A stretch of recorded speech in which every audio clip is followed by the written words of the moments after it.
Hello guys, what's up, क्या हाल चाल। Welcome all my dear CMA final students, direct tax जिनका examination coming term में due है sir. As you all know कि tax audit का एक नया चैप्टर आपके सप्लीमेंट्री पेपर में इंट्रोड्यूस कर दिया गया है बाय सीएमए इंस्टीट्यूट। और टैक्स ऑडिट से एक क्वेश्चन मेरे को लगता है आपके एग्जाम में डेफिनेटली पूछा जा सकता है when it comes to tax audit reporting. Tax audit वाला जो चैप्टर है इसका फर्स्ट पार्ट मैंने ऑलरेडी अपलोड कर दिया था। सेकेंड पार्ट और लास्ट पार्ट आज आपके साथ मैं जो है डिस्कस करूंगा। और आज का ये वीडियो बहुत ज्यादा इंपॉर्टेंट है बिकॉज अपने आज सीखने वाले हैं, अपने आज देखने वाले हैं कि टैक्स ऑडिट कैसे किया जाता है, टैक्स ऑडिट में क्या डिस्क्लोजर्स होता है, अल्टीमेटली वो चार्टर अकाउंटेंट जो है वो अल्टीमेटली ऑडिट कैसे करता है, how does he perform the audit task, exactly what reporting is required in form 3CD। I am going to be very very exam oriented because CMA final students के लिए definitely direct tax का syllabus huge है। और considering that fact I am just going to be very very exam oriented. जितना institute ने आपके supplementary में introduce किया है उतना ही मैं आपके साथ डिस्कस करने वाला हूँ। सीएमए फाइनल डायरेक्ट टैक्स में फर्स्ट सेशन में मैंने ऑलरेडी आप लोग के साथ टैक्स ऑडिट का basics, fundamental concepts and who is required to get the books audited, who is required to get the things required, सब कुछ मैंने आपके साथ जो है डिस्कस कर लिया है। आज के सेशन में हम लोग देखने वाले हैं form 3CD। Ultimately form 3CA, 3CB, 3CD, ये तीन फॉर्म्स मैंने आपको पढ़ाया था। 3CA 3CD and 3CB 3CD किनको करना पड़ता है, क्या करना पड़ता है, एक बार उसको रिवाइज करेंगे और सीधा अपने चले जाएंगे फॉर्म 3CD में। That is the annexures to the statements which is required to be furnished by every person who is required to get the tax audit done. तो आज के क्लास में हम लोग फॉर्म 3CD पढ़ेंगे, फॉर्म 3CD के annexures पढ़ेंगे, कुछ क्वेश्चंस देखेंगे और फिर आपका ये वाला जो सप्लीमेंट्री है वो खत्म हो जाएगा सर। ठीक है, चलो लेट्स गेट स्टार्टेड। तो फॉर्म 3CD, 3CA, 3CB, ठीक है। तो फॉर्म 3CD चलो स्टार्ट करते हैं without wasting any time. But before that guys एक बार रिवाइज करो। Form 3CA is what basically mandatory audit of accounts required under any law, they will have to furnish form 3CA। And where the audit is not required under any law, then form 3CB is required। तो आपको पता होना चाहिए कब form 3CA लगता है, कब form 3CB लगता है। 3CA कब लगता है? एप्लीकेबिलिटी ऑन कंपनीज, एलएलपीज और रेगुलेटेड एंटिटीज, जिनके ऊपर रेगुलेटरी कंप्लायंसेस है, जिनको ऑडिट अंडर एनी लॉ कराना होता है, उनको फॉर्म 3CA फाइल करनी होती है। Other than that individual HUF partnership form 3CB file करते हैं। दोनों को form 3CD as a detailed annexure statement submit करना होता है। इसी को आज अपने डिटेल में पढ़ने वाले हैं, राइट गाइस। तो ये ऑलरेडी मैंने आपको लास्ट सेशन में कवर करा दिया था, अगर आप नहीं देखे होंगे तो प्लीज़ आप देख लीजिएगा, मेरे यूट्यूब में भी ये सेशंस अपलोड करके रखे हैं। आइए स्टार्ट करते हैं अपने फॉर्म 3CD से। फॉर्म 3CD क्या है? Form 3CD prescribes the statement of particulars, ये इंपॉर्टेंट है, statement of particulars required to be furnished under section 44AB of the income tax act. Form 3CD prescribe करता है statement of particulars required to be furnished under income tax act. This form is required to be annexed with form 3C और 3CB। ये हो गया आपका audit report, right. ये हो गया आपका टैक्स ऑडिट रिपोर्ट, उसके साथ एनेक्शर जाता है form 3CD। The auditor needs to submit the audit findings in the audit report through form audit 3CD, यानी 3CD के थ्रू वो सारा ऑडिट फाइंडिंग्स जो है ऑडिट रिपोर्ट में सबमिट करता है। The form has a total clauses of 44 clauses। Ultimately 44 clauses है, बीच बीच में कोई क्लॉज में जैसे 30 है तो 30A, 30B है, 30C है, 30 डिलीट हो चुका है, ऐसे कुछ करके है, तो टोटल ऐसे 44 clauses है। Where the auditor has to report, देखो यहाँ पर सबसे इंपॉर्टेंट वर्ड है रिपोर्टिंग, यानी कि एक फॉर्म आपको मैं अभी डिस्कस करूंगा उसमें रिपोर्टिंग होते हैं, जैसे कंप्लायंसेस ऑफ सेक्शन 43B हो गया, कंप्लायंसेस ऑफ 40IA हो गया, कंप्लायंसेस ऑफ TDS डिडक्शंस हो गया, compliances of set of and carry forward of losses हो गया। मतलब टैक्स ऑडिटर को बेसिकली पर्टिकुलर एसएससी के बारे में एवरीथिंग डिस्क्लोज करना पड़ता है सेक्शन वाइज। जब मैं आपको फॉर्म 3CD पढ़ाऊंगा आप समझ जाओगे कि हाँ सर, जो भी डिस्क्लोजर जाता है वो सेक्शन वाइज जाता है कि 14A में कोई डिसअलाउंस है क्या, तो टैक्स ऑडिट को रिपोर्ट, टैक्स ऑडिटर को रिपोर्ट करनी होती है कि हाँ इंटीमेशन है, रिस्पॉन्स है, डिमांड है, कुछ लॉसेज है, कोई 14A का डिसअलाउंसेज है, कोई सेक्शन 37 का डिसअलाउंसेज है, कुछ ऐसा इनकम है जो कि पीएल में रिकॉर्ड नहीं किया गया है, सब कुछ टैक्स ऑडिटर को रिपोर्ट करनी पड़ती है फॉर्म 3CD में। On the various matters contained in this further form is divided into two parts. First part is basic factual details of the SSC। Factual details जैसे पैन नंबर हो गया, आधार number हो गया, address हो गया, nature of business हो गया, नाम हो गया, मतलब कॉन्टैक्ट नंबर हो गया, ईमेल एड्रेस हो गया, सब बेसिक फैक्चुअल डिटेल्स होता है एसएससी का जो फॉर्म 3CD में पार्ट ए में जाता है। नेक्स्ट होता है part B which contains the particulars of various compliances under income tax laws. देखो अगर आपको सेक्शन का नॉलेज होगा ना कि कौन सा सेक्शन क्या बोलता है, आप इजीली फॉर्म 3CD कर लोगे। फाइनल वाले स्टूडेंट्स के लिए बात कर रहा हूं, ट्रांसफर प्राइसिंग का एडजस्टमेंट किया जाता है। Now this transfer pricing adjustments you can do in your return of income. Tax auditor needs to disclose whether TP adjustment is required to be made or not, whether arm's length price has been followed or not। तो तुम सोचो जो income tax auditor होता है उसको complete income tax का implications check करना होता है एक पर्टिकुलर रजिस्टर्ड पर्सन के केस में, पर्टिकुलर एंटिटी के केस में कि उसकी कंप्लायंस प्रॉपर हो रही है। मतलब उसको हर एंगल से सोचना पड़ता है, चाहे वो हेड्स ऑफ इनकम हो, चाहे वो डिडक्शंस हो, चाहे वो टैक्स रेट्स हो, टैक्स लाइबिलिटी हो, हर एक एंगल से उसको चेक करना पड़ता है related to the business under the income tax laws that needs to be furnished. तो पार्ट ए हो गया फैक्चुअल डिटेल्स, पार्ट बी हो गया basically various compliances under the income tax laws. Disclosures and reporting in Form 3CD requires a detailed and specific information under various clauses of the form। 3CD में क्या होता है, detailed disclosures होते हैं विच is a part of the tax audit report mandated under 44AB of the income tax act. Tax auditor must report on a wide range of financial and compliance aspects, including all the deductions, including the payments, including the transactions subjected to TDS, TCS, details of और loans और advances, loans और deposit कुछ याद आ रहा होगा 269 SS या 269 ST, कैसे लोन दिया है, कैसे एडवांस दिया है, related party transactions, adherence to various provisions of the income tax like 14A हो गया, ठीक है, लाइक सेक्शन 35 सीरीज हो गया, 36 हो गया, बैड डेट हो गया, ऐसे बहुत सारे सेक्शंस के compliances. Each clause necessitates specific disclosures to ensure accurate reporting of the SSC's financial and tax related activities।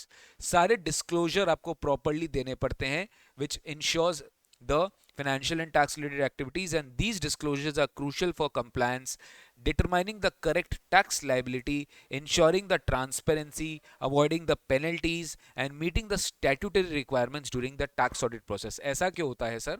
Tax auditor can easily estimate and tell and inform the taxpayer about his correct liability, about his findings, about the penalties, about all the applicable taxes which he should pay, so that sir he doesn't face any consequences in the time of litigation।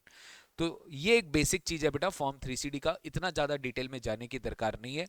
अभी तक मैंने आपको जो पढ़ा है आप बस इतना ध्यान रखिए 44AB का कंप्लायंस रिक्वायर्ड है, कब करना है टैक्स ऑडिट, कब किसको करना है tax audit, form 3CA versus 3CB का डिफरेंस, ये आपके एग्जाम में आ सकता है, इसको अच्छे से पढ़ के जाना।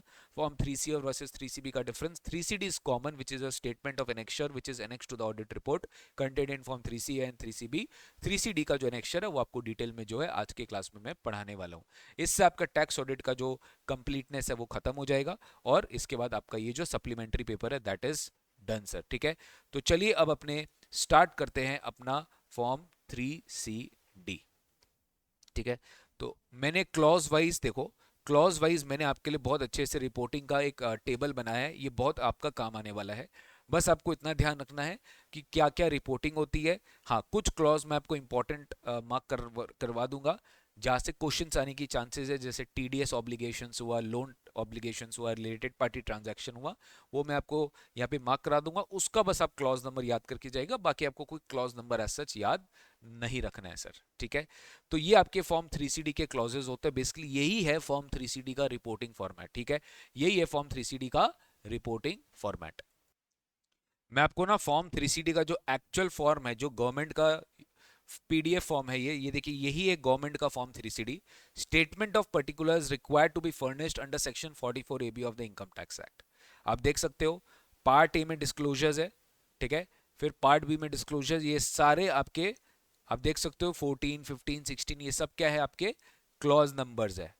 यही पे सारे रिपोर्टिंग होते हैं बेटा, यही पे सारे रिपोर्टिंग होते हैं। क्या रिपोर्टिंग होता है, यही है आपका पूरा फॉर्म 3CD। आप देखोगे लास्ट आपका क्लॉज तक जा रहा है, क्लॉज नंबर 44, और उसके बाद सिग्नेचर होता है, आपका एड्रेस का साइन, आपका address, place, date, and this person is to be sign by the person competent to sign form 3CA 3CB। Basically जो आपका ऑडिटर होता है, जो टैक्स ऑडिट परफॉर्म करता है, वो आपका ये टैक्स ऑडिट फॉर्म जो है फॉर्म नंबर 3CD है वो साइन करता है सर। ठीक है, तो आप देख सकते हो, जैसे देखो फर्स्ट में क्या है, नेम ऑफ द एसएससी, मैं आपको दिखाऊंगा, मैंने ये सब ऑलरेडी यहाँ पे लिख के रखा है, ठीक है, आपके खाली नॉलेज के लिए आपको दिखा रहा हूँ। फर्स्ट ऑफ ऑल क्या है, नेम ऑफ द एसएससी, पहले आपको एसएससी का नाम जो है वो देना होता है, name of the SSC along with the trade name of the SSC. Address of the SSC, company अगर है तो registered office is required to be provided, and individual HUF है तो principal place of business is required to be reported. Then आपका PAN number of the SSC, permanent account number or the Aadhaar number is also applicable. Aadhaar number is optional field, applicable only in case of individuals, ठीक है। तो permanent account number और Aadhaar number needs to be reported in form 3CD. Next, whether the SSC is liable to pay any indirect tax. Fourth clause क्या है, fourth clause में आपको ये report करनी पड़ती है कि whether any liability to indirect tax is there along with very very important respective registration numbers, respective registration numbers, respective मान लो जीएसटी लॉ में रजिस्ट्रेशन नंबर और एनी एनरोलमेंट आईडी का numbers if applicable. If the assessee has any importer exporter code, तो ध्यान देंगे अगर assessee का कोई इंपोर्टर एक्सपोर्टर कोड है, then importer exporter code is also required to be provided. मतलब यहां पर होता है इंपोर्ट करने के लिए आपको एक आईसी कोड लेना होता है, इंपोर्टर एक्सपोर्टर कोड। तो अगर आप इंपोर्टर हो तो आपकी आईसी कोड नंबर भी यहाँ पे मेंशन होती है, जो जनरली आपका पैन नंबर ही होता है, ठीक है। तो you need to disclose your liability to pay indirect tax like excise, sales tax, VAT, GST, customs along with your respective registration number, ठीक है। तो देखो, whether the SSC is liable to pay indirect tax like excise, service tax, sales tax, GST, custom duty, if yes, please furnish the registration number or GST number or any other identification number allotted for the same। आपको ये disclosure देनी पड़ती है। You need to give your disclosure if you need liable to pay any indirect tax, जो definitely less yes आपको देनी होती है। और आपको सारा, मान लो इसमें आपको अपना जीएसटी नंबर कोड करना है, आपको अपना सर्विस टैक्स का कोई नंबर है, आपको इंपोर्टर एक्सपोर्टर कोड का नंबर है, सेल्स टैक्स का नंबर, सर्विस टैक्स का नंबर, सब कोड करना होगा सर। नेक्स्ट आता है आपका स्टेटस, प्लीज ध्यान देना, you are not required to provide residential status. यहाँ पे आपको बताना होता है are you individual, HUF, company, AOP, BOI, याद आ रहा है आपको 7 काइंड ऑफ स्टेटस होते हैं पर्सन के। तो आप कौन से कैटेगरी ऑफ पर्सन हो ये आपको बताना होता है in the clause number 5, that is status. अभी बेसिक फैक्चुअल डिटेल्स ही चल रहा है जो कि स्टैंडर्ड सेम होता है सबके लिए, ठीक है। नेक्स्ट क्या है, प्रीवियस ईयर और असेसमेंट ईयर। क्लॉज 6 है प्रीवियस ईयर और क्लॉज 7 क्या है, असेसमेंट ईयर। तो प्रीवियस ईयर हमेशा फ्रॉम टू प्रीवियस ईयर क्यों है, क्योंकि previous year can be less than 12 months also. Assessment year हमेशा फिक्स होगा, may be assessment year 26-27, assessment year 27-28 fix होगा। प्रीवियस ईयर आपका चेंज हो सकता है, तो प्रीवियस ईयर एक तारीख से एक डेट तक रहेगा प्रीवियस ईयर, जो आपको मेंशन करना पड़ेगा। नेक्स्ट आपका 8th क्लॉज, ये बहुत इंपॉर्टेंट क्लॉज है। कौन से 44AB के क्लॉज में you are required to get this audit done and whether any special rate of tax has been adopted. तो देखो क्लॉज 8 में दो रिपोर्टिंग जाती है। देखो क्लॉज 8 में क्या बेटा, दो रिपोर्टिंग जाती है, एक है क्लॉज 8 और एक है क्लॉज 8A, ठीक है। एक है क्लॉज 8 और एक है क्लॉज 8A, ये दो रिपोर्टिंग जाती है। पहला क्लॉज 8 में क्या जाता है, आपको बेसिकली सेक्शन 44AB में अगर आपको याद होगा, फर्स्ट है because of business turnover exceeding prescribed limit 1 CR, because of profession receipts exceeding 50 lakhs, because you are opting out of PTS before 5 years, 44AD subsection 4, because you are claiming income lower than PTS as per 44AD and 44AE, याद आ रहा होगा आपको, 44B BB। तो वो सारे अलग अलग रीजंस है why you are getting your accounts audited. तो आपको एग्जैक्ट रेलिवेंट क्लॉज बोलना पड़ेगा 44AB का, under which audit has been conducted. मतलब you have to have a very sound knowledge about the exact reason why you are getting the audited done. You have to have a very completeness about the section reference and clause reference.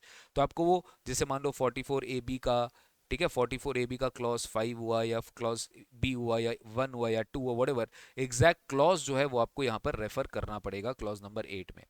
Clause number 8A में क्या करना होता है sir, clause number 8A में करना होता है that you need to actually, if you are opting for new regime, याद होगा सर आपको, अगर आप न्यू रेजिम में ऑप्ट कर रहे हो तो आपको यहाँ मेंशन करना पड़ेगा।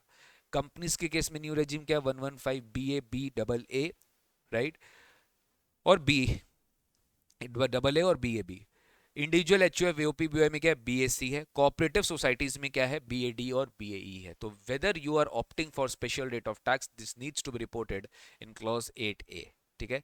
तो देखो, mention the relevant clause A to E of 44AB for the audit and indicate if the assessee has opted for special rate of tax under section 115BA BAA, BAB, BAC, BAD and BAE. You need to specify which whether you are opting for this rate of tax or not. नहीं है तो आप no लिख देंगे sir, ठीक है।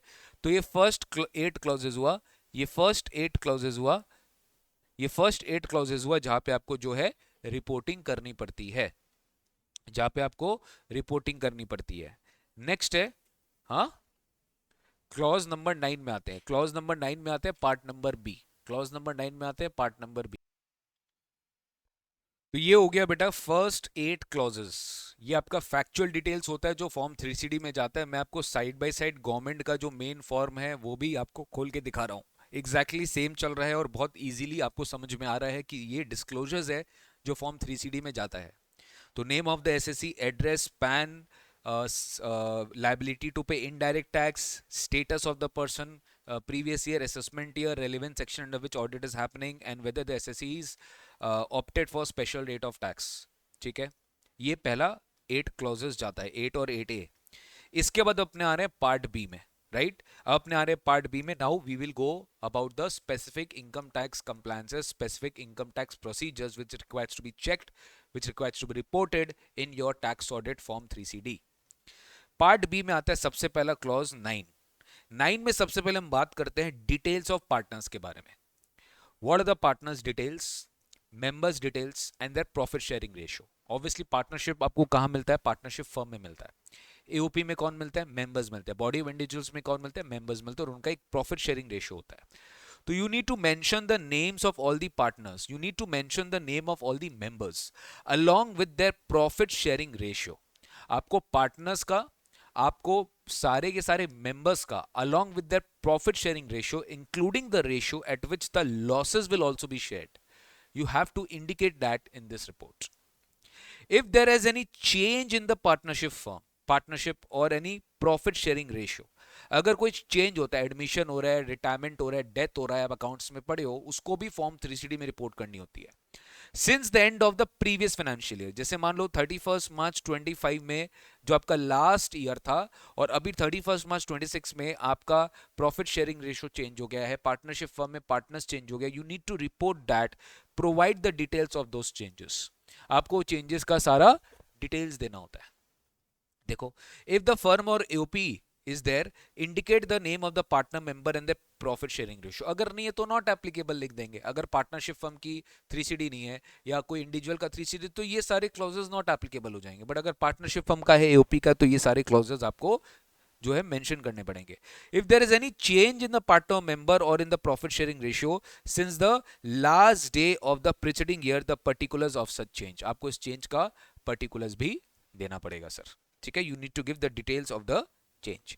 तो guys ये जो आपका गवर्नमेंट के फॉर्म में है, मैं आपको शॉर्ट में करके जो है एक्सप्लेन किया, और इंस्टीट्यूट भी आपको शॉर्ट में करके एक्सप्लेन किया मैंने, और मिनी वर्जन दिया सो दैट आपको इजीली समझ में आ सके। नेक्स्ट आपका clause 10, nature of the business profession and changes during the year. थोड़ा ध्यान देंगे, आप बिजनेस में चेंज कर सकते हो, इस साल प्रोफेशन में चेंज कर सकते हो। आपका कोई बिजनेस का नेचर है, आपका प्रोफेशन का nature, you need to specify that. Specify the nature of the business और profession carried during the previous year.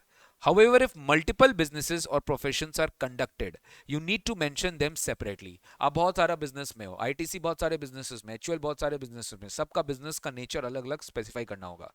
SSC will also have to select the business code. बेटा नेशनल इंडस्ट्रियल कोड है, industrial code आपको mention करना पड़ता है कि आप कौन से बिजनेस में हो, applicable to that him from the list provided. एक लिस्ट प्रोवाइडेड होता है टैक्स ऑडिट फॉर्म में, वहां पे आपको रेलिवेंट बिजनेस का कोड या प्रोफेशन का कोड सेलेक्ट करना होता है। Also you need to provide the details of any changes made in the nature of the business during the year.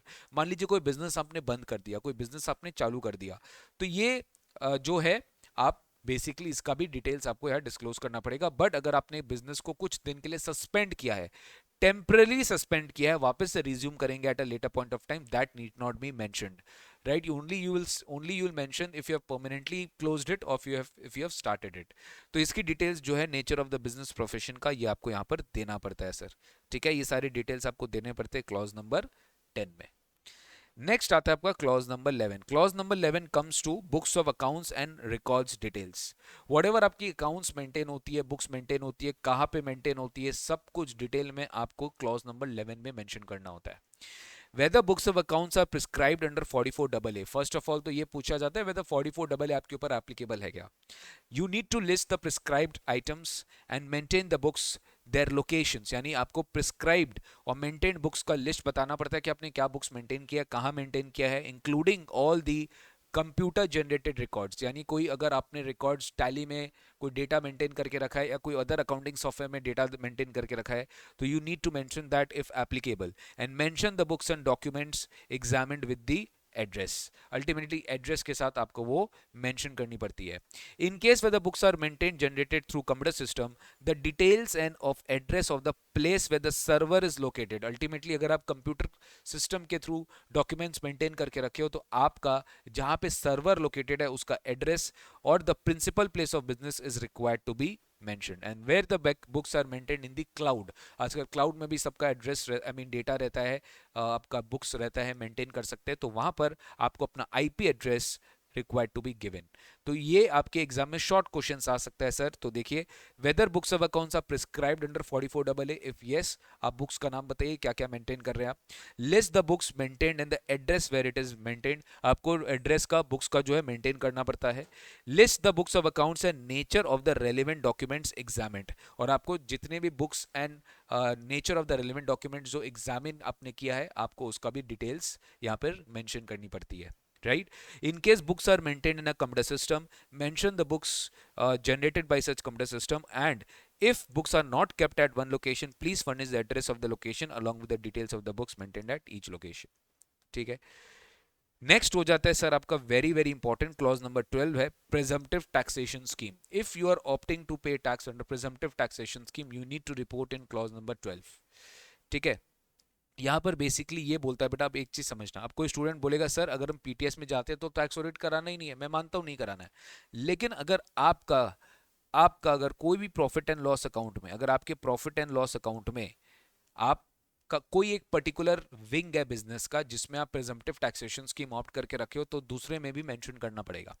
If PL includes any income under presumptive taxation, you need to disclose the amount and applicable section.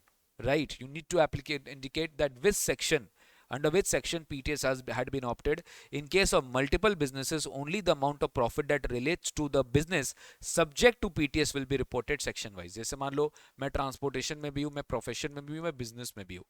ठीक है, मेरा 3 business है. Profession वाला turnover जो है वो मेरा 50 लाख से ज़्यादा नहीं है, तो वहाँ पे मैं पीटीएस ऑप्ट कर लिया, तो वो चलो ठीक है. बट मेरा जो ट्रांसपोर्टेशन बिजनेस वाला है वहां मैं पीटीएस ऑप्ट नहीं कर पा रहा हूँ. तो जिस भी सेगमेंट में पीटीएस ऑप्ट कर रहा हूँ, I have to indicate the section, I have to indicate the profits. तो clause number 12 is all about whether your main PL includes any PL on presumptive basis. Right, it doesn't not only include 44AD ADA but also 44AE, all the respective presumptive taxation scheme for non-residents. 44BB हो गया, BBB हो गया, BBC हो गया. Right, बहुत सारे section है जहाँ पे नॉन रेसिडेंट टैक्सेशन वाला सेक्शन भी एप्लीकेबल हो जाता है. तो income under presumptive taxation scheme वाला पॉइंट भी हमें लेकर चलना पड़ेगा. क्लॉज नंबर 13 में आता है method of accounting and impact of ICDS. Ultimately what is the accounting method you are using it, mercantile basis और cash basis. Any changes that has been done from the previous year, and because of change any PL impact has been there. Also disclose any adjustments made to comply with ICDS. Guys, आपको ICDS पढ़ाया गया था कि ICDS के वजह से there can be some treatment of some income और expenditure in the PL account. तो उसके वजह से क्या हो सकता है कि आपके आईसीडीएस कंप्लाई करने के लिए आपको ये पॉइंट रेज करना पड़ सकता है, जिसके वजह से आपका इनकम जो है रिकॉग्नाइज किया जाएगा, not in PL but in computation, dealing their effect as per relevant ICDS notification. A change in accounting policy does not amount change in the method of accounting. आप अगर कोई अकाउंटिंग पॉलिसी चेंज कर रहे हो, it doesn't mean आप कोई method of accounting change कर रहे हो. Accounting policy change it does not mean accounting method change. तो वो यहाँ पे आपको चेंज, यहाँ पर वो आपको डिस्क्लोज नहीं करना है. यहाँ पे आपको क्या डिस्क्लोज करना है, if you are changing any accounting method, if you're changing any accounting method, you need to disclose that. आओ एक बार clause 13 में देखते हैं क्या लिखा है. देखो, method of accounting employed, you have to mention it, whether there had been change in the method of accounting previously. If answer is yes, give the details of such change. तो serial number 1 हो गया, particulars क्या impact है, increase in profit है कि decrease in profit है. आपको ये टैबुलर फॉर्मेट में जो है बेटा करना पड़ता है. एग्जैक्टली यही फॉर्मेट है जो फॉर्म 3CD का हम फॉलो करते हैं. ठीक है। और उसके बाद whether any adjustment is required to be made to PL for complying with ICDS. याद करो मैंने आपको पढ़ाया था कि आईसीडीएस क्या करता है, वो सेपरेट बुक्स बनाने नहीं बोलता है। आईसीडीएस की वजह से your income has to be recognised और expenditure has to be deferred. In that situation there will be a change in your profit and loss account and there will be change in your taxable income computation. तो वो जो computation आप ICDS की वजह से change करते हो ना, इसका पूरा का पूरा डिस्क्लोजर फॉर्म 3CD में जाता है बेटा। पूरा फॉर्म 3CD में जाता है कि आपको आईसीडीएस वाइज बताना होता है कि मेरा प्रॉफिट घट रहा है कि मेरा प्रॉफिट बढ़ रहा है। एग्जांपल देता हूं, आपने एक्सपोर्ट किया और उसके वजह से you have got export incentives but you have not recorded in your PL because that you have not received it. But ICDS says that if you are reasonably certain that you will receive the export incentives you will have to record it in your PL. तो आपने PL में तो record नहीं किया, ICDS की वजह से आपको क्या करना पड़ेगा, उसको इनकम में ऑफर करना पड़ेगा। तो आप क्या करोगे, आप उसमें जाकर गवर्नमेंट ग्रांट्स में जाके उतना से प्रॉफिट बढ़ा दोगे तो आपका नेट वर्थ क्या हो जाएगा, प्रॉफिट से बढ़ जाएगा। ठीक है, तो you need to disclose everything related to ICDS also. मैं आपको साइड बाय साइड यहां पर क्यों दिखा रहा हूं, सो दैट आपको पता चले कि हाँ सर मेन फॉर्म में क्या जाता है और हम आपको शॉर्ट में क्या पढ़ा रहा है। अल्टीमेटली आईसीडीएस का जो इंपैक्ट यहां पर आएगा, यू नीड टू, देखो क्या लिखा है, any adjustments made to comply with ICDS you will have to disclose it plus all the relevant disclosures। Last में क्या जाता है, relevant disclosures भी जाता है as per ICDS। जितने भी ICDS में जो भी disclosures आप देते हो आप अपने फॉर्म 3CD में देते हो, राइट। कि रिटर्न में कई डिस्क्लोजर देने का तरीका नहीं है। हाँ, रिटर्न में आपको ये, आप रिटर्न में, रिटर्न ऑफ इनकम में तो आप ये भी दिखाते हो कि अगर आपका पीएल में कई इंपैक्ट आ रहा है बिकॉज ऑफ आईसीडीएस तो आपको वहां पे दिखाने का जो है रिटर्न में कॉलम होता है। बट डिस्क्लोजर जो होता है आईसीडीएस का, अलग अलग आईसीडीएस के डिस्क्लोजर्स होते हैं, you need to disclose in form 3CD। तो ये था अपना क्या, क्लॉज नंबर 13। ठीक है, तो क्लॉज नंबर 9 से अपने पढ़े थे। 9 क्या था, 9 था आपका पार्टनर मेंबर्स के डिटेल प्रॉफिट शेयरिंग रेशियो। 10 क्या था, नेचर ऑफ बिजनेस। 11 है बुक्स ऑफ अकाउंट्स। 12 है प्रिजम्पटिव टैक्सेशन इनकम। 13 है method of counting and ICDS. फिर नेक्स्ट आता है method of valuation of closing stock. You need to mention the method you have used for valuing closing stock, cost or NRV or weighted average method. You need to method FIFO, LIFO, whatever method you have used. If it differs from section 145A, then state the impact on profit or loss. अगर वो differ करता है as per the income tax accounting method, then उसका closing stock valuation method, then उसमें आपको PL का impact बताना पड़ेगा।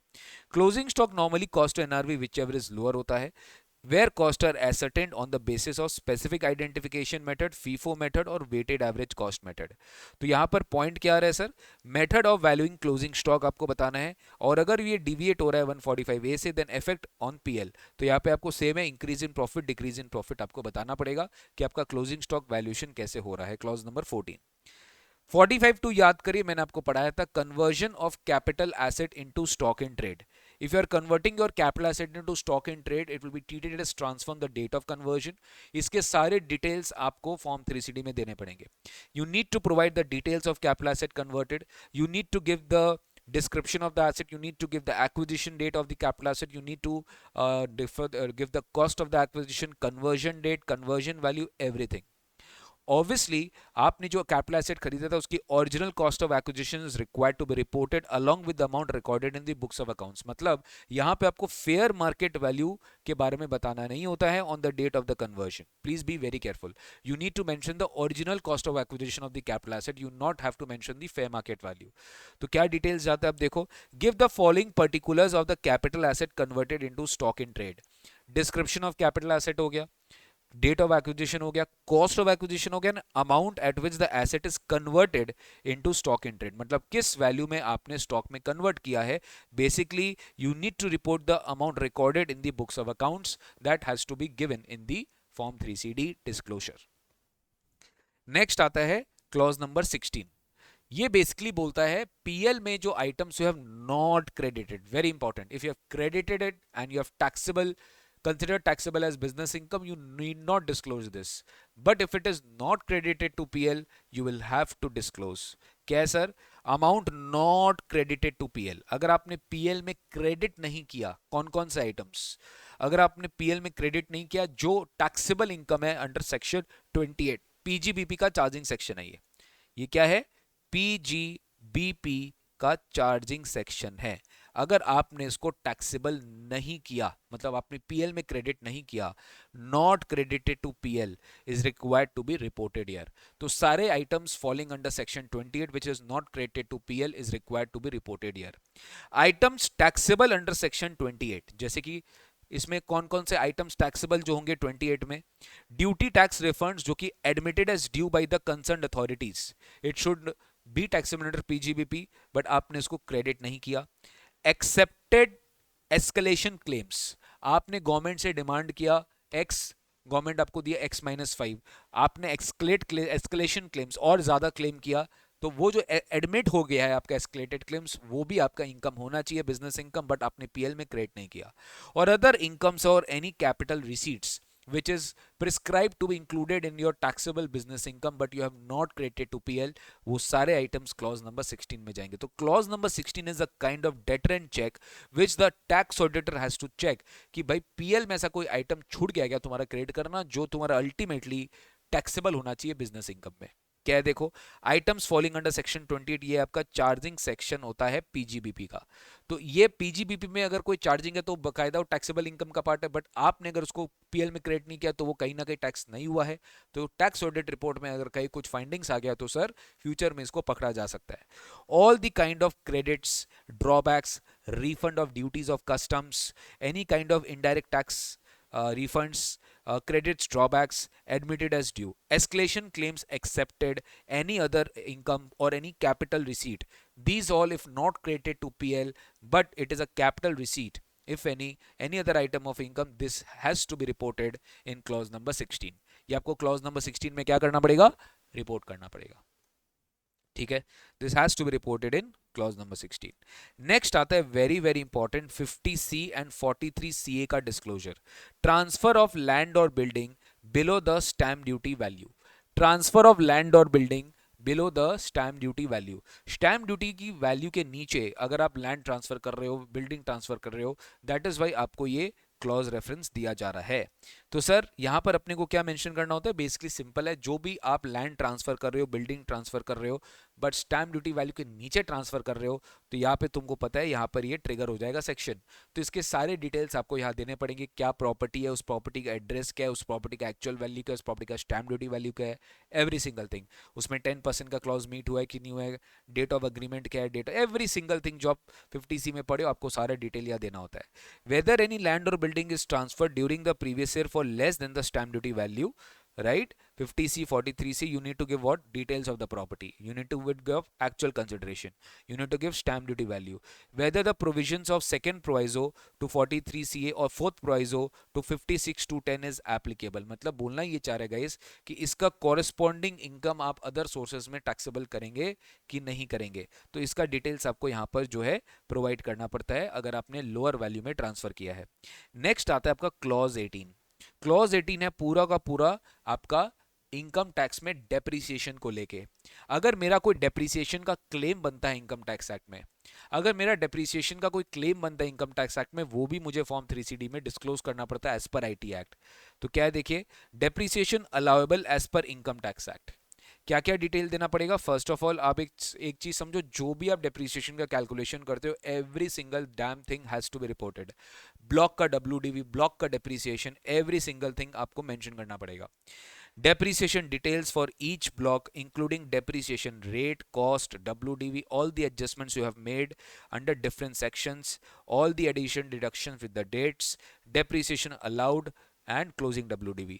Tax auditor is required to examine the following. Classification of the asset made by the SEC for block of the asset should be correct. Rate should be correct as per the income tax rules. Actual cost should be determined as per 43(1) जो कि हमने income tax act में पढ़ा है। Obviously date of acquisition and date on which put to use should be checked properly कि sir put to use कब से हुआ है और check और सॉरी एक्विजिशन कब से हुआ, इसका वेरिफिकेशन होना चाहिए। Obviously addition and deletion of asset and date of put to use should be checked and any adjustment in the value is also exactly required to be warranted। तो tax auditor को depreciation को लेके ये सारे checkings करने पड़ते हैं। जैसे देखो, particulars of depreciation allowable as per IT act for each block of asset. पहले क्या होगा? डिस्क्रिप्शन, दूसरा क्या होगा? रेट्स, तीसरा क्या होगा? एक्चुअल कॉस्ट, फिर व्हाटएवर एडिशंस और whatever adjustments mades to the WDV, ठीक है। जो भी एडिशंस अपने किए WDV में, जो भी एडिशंस किए WDV में, because of the special rate of tax. As you all know, special rate of tax की वजह से हमें एडिशनल डेप्रिसिएशन जो है वो अलाउ नहीं किया गया था, राइट हमें एडिशनल डेप्रिसिएशन अलाउ नहीं किया गया था, जिसके लिए कुछ एडजस्टमेंट्स है जो आपको करने पड़े थे one time in the year in which these rates of taxation came.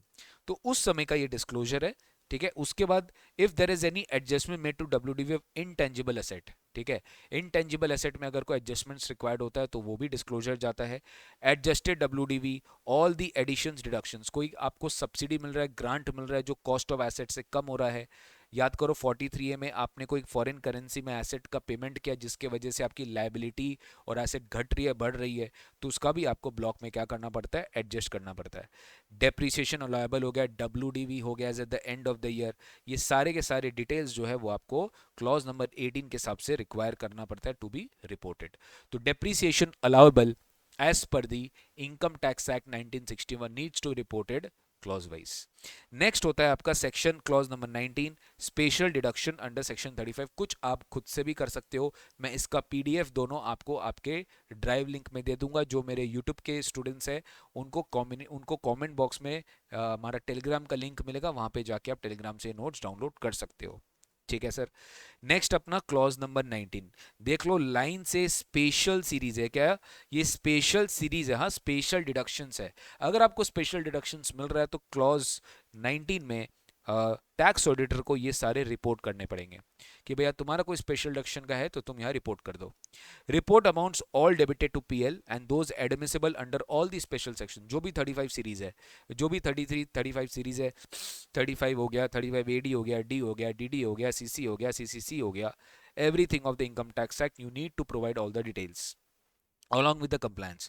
The tax auditor checks whether the SSC has complied with all the conditions to claim the deduction under these sections. Some of these sections may require a certificate by the accountant certifying the eligibility. जैसे आपको पता होगा amortization of preliminary expenses में certificate चाहिए होता है, तो ये सारे जहाँ जहाँ सर्टिफिकेट चाहिए होता है वहाँ पे आपको सर्टिफिकेट भी क्या है, क्लेम करना पड़ेगा सर, ठीक है। जैसे देखो ये सब हमने पढ़ा था साइंटिफिक रिसर्च के लिए, ठीक है, साइंटिफिक रिसर्च के लिए पढ़ा था। टेलीकॉम लाइसेंस फीस हो गया, स्पेक्ट्रम फीस हो गया, याद है, स्पेसिफाइड बिजनेस हो गया, याद है, 35CC ए, ये अर्बन डेवलपमेंट हो गया, CCCC agriculture extension project, skill development project हो गया, याद है, 35D हो गया प्रीलिमिनरी एक्सपेंसेस, याद है, 35DD हो गया एमैल्गमेशन एक्सपेंस, याद है, VRS एक्सपेंस DD हो गया, प्रोस्पेक्टिंग मिनरल ये हो गया, और any other relevant section, right, और एनी अदर रेलेवेंट सेक्शन का जो भी स्पेशल सेक्शन है इसका डिडक्शन आपको यहाँ पर जो भी मिल रहा है, you need to report this and all the conditions has been fulfilled और not, this needs to be disclosed. यहाँ पे आपको डिस्क्लोज करना पड़ता है कि हाँ हमारा सारा जो कंडीशंस है वो मीट हो चुका है। तो क्लॉज नंबर 19 में आपको स्पेशल डिडक्शंस के जो रिक्वायरमेंट है वो आपको यहाँ पे फुलफिल करने पड़ते हैं।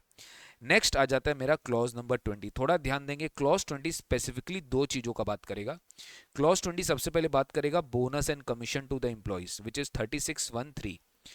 Bonus and commission to the employees, employ को जो बोनस कमीशन दिया जा रहा है, राइट, एम्प्लॉय को जो बोनस कमीशन दिया जा रहा है वो अल्टीमेटली उसको सही तरीके से बोनस कमीशन का पेमेंट हो रहा है कि नहीं हो रहा है, this needs to be disclosed in your form 3CD। Details of bonus commission paid to employee only if such bonus or commission was exclusively paid to the employee for the service rendered by him. यहाँ पे bonus और commission जो employees को पे किया गया only if the benefit is for the services rendered by him, only for them if it is paying, not because of any dividend और any kind of other than dividend, any kind of other than services. तो यहाँ पे इसका उसको details report करनी होती है। याद करो हमने पढ़ा था PGBP में 36(1)(5)(a), ठीक है, यहाँ पे हमने क्या पढ़ा था 36(1)(5)(a) में, 36(1)(5)(a) में हो जाता है कॉन्ट्रीब्यूशन टू PF।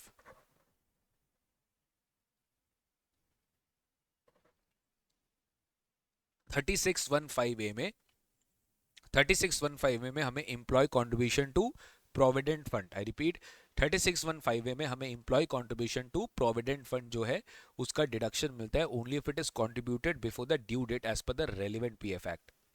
यहाँ पे यही है, जो कंट्रीब्यूशन एम्प्लॉय प्रोविडेंट फंड से मिल रहा है under 36(1)(5)(a) including due dates and the actual payment date needs to be recorded.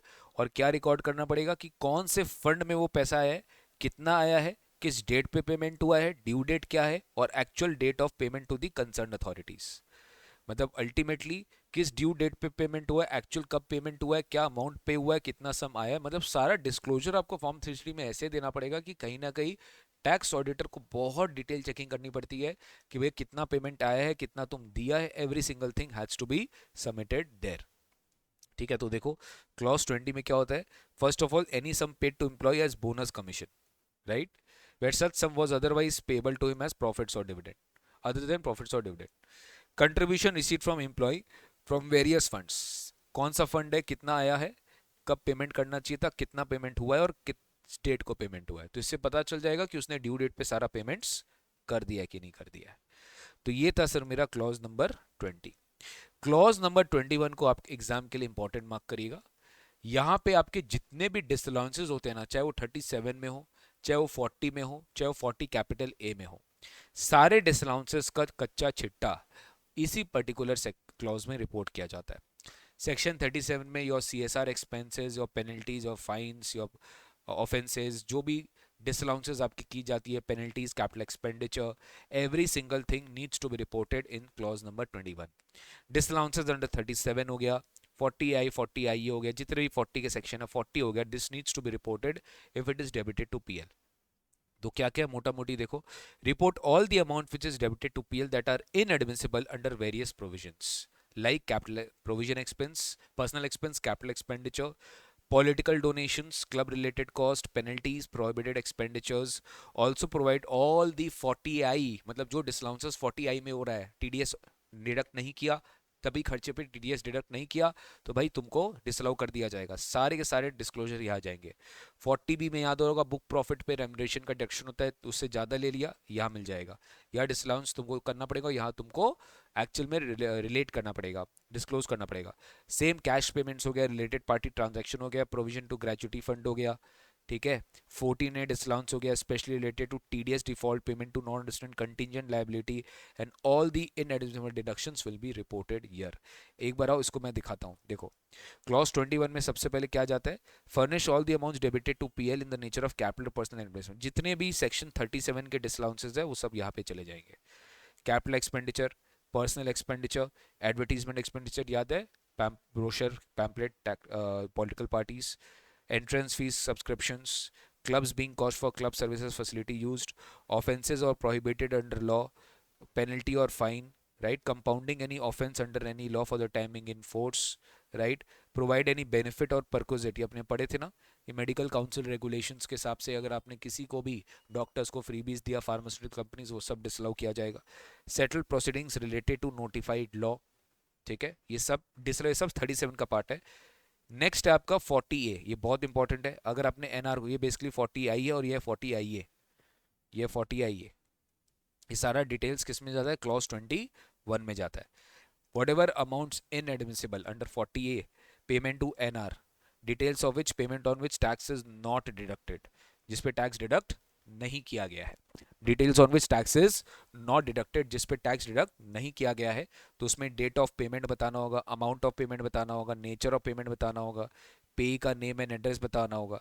Also payment on which tax has been deducted but not been paid in the previous year और before the due date of filing return of income, मतलब आपने पे नहीं किया return filing due date के पहले तक, तो उसका डिटेल आपको अलग बताना पड़ेगा। मतलब सिंपल है, जिस पे TDS नॉट डिडक्टेड और जिस पे TDS deducted but not paid, ये दोनों डिटेल्स आपको जो है अलग बताना पड़ेगा, डिटेल अलग अलग, date of the payment, amount of the payment, nature of the payment and name and address of the पे।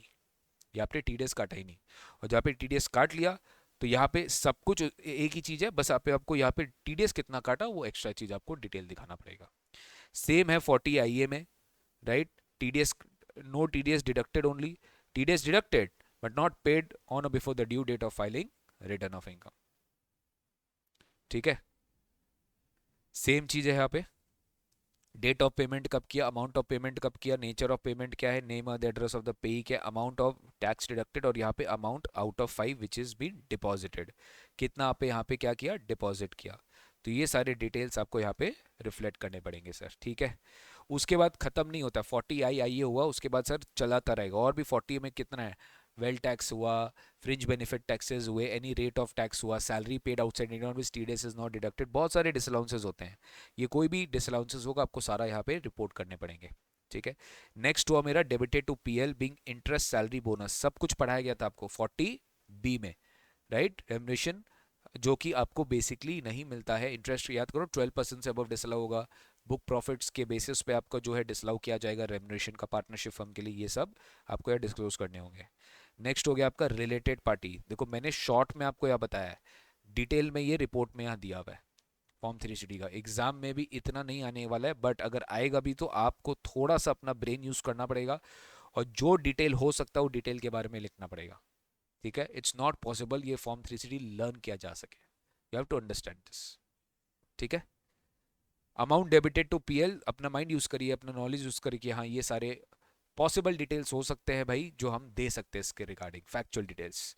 डिसअलाउंसेस डीम्ड इनकम अंडर 40A3, कुछ याद आ रहा होगा आपको कि सर हाँ हमने कैश पेमेंट्स के बारे में बात किया था, राइट। तो यहाँ पे whether the expenditure covered under 40A3 were made by check drawn on a bank if not please fund, मतलब आपको कौन सा पेमेंट कैश में हुआ है उसके बारे में बताना है आपको। और अगर आपको कुछ याद होगा, if last year payment you have made, if last year एक्रोल you have made in the current year more than 10,000 in cash, तो वो अपने को एड बैक करना होता है किसमें, 40A3A में। तो 40A3A में अगर तुमको एड बैक करना है तो उसको अभी तुम्हें डिटेल्स यहाँ पर देना पड़ेगा। डेट ऑफ पेमेंट क्या है, नेचर ऑफ द पेमेंट क्या है, अमाउंट क्या है, and name and pan number और पे क्या है इफ एप्लीकेबल, तो सारे डिटेल्स आपको यहाँ पर देने पड़ेंगे।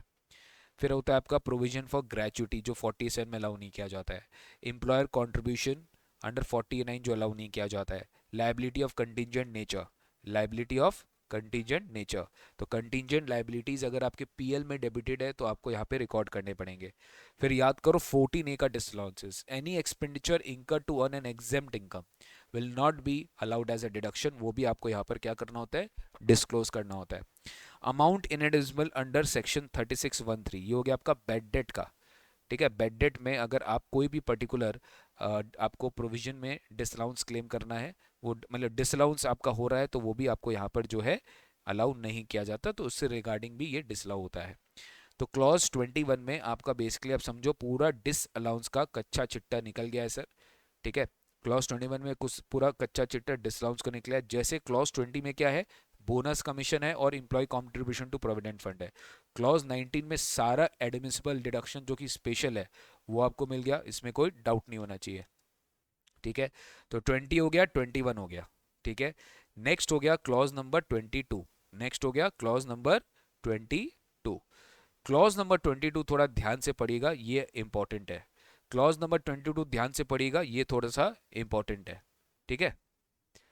क्लॉज नंबर 22 ध्यान से पढ़िएगा, ये थोड़ा सा इंपॉर्टेंट है।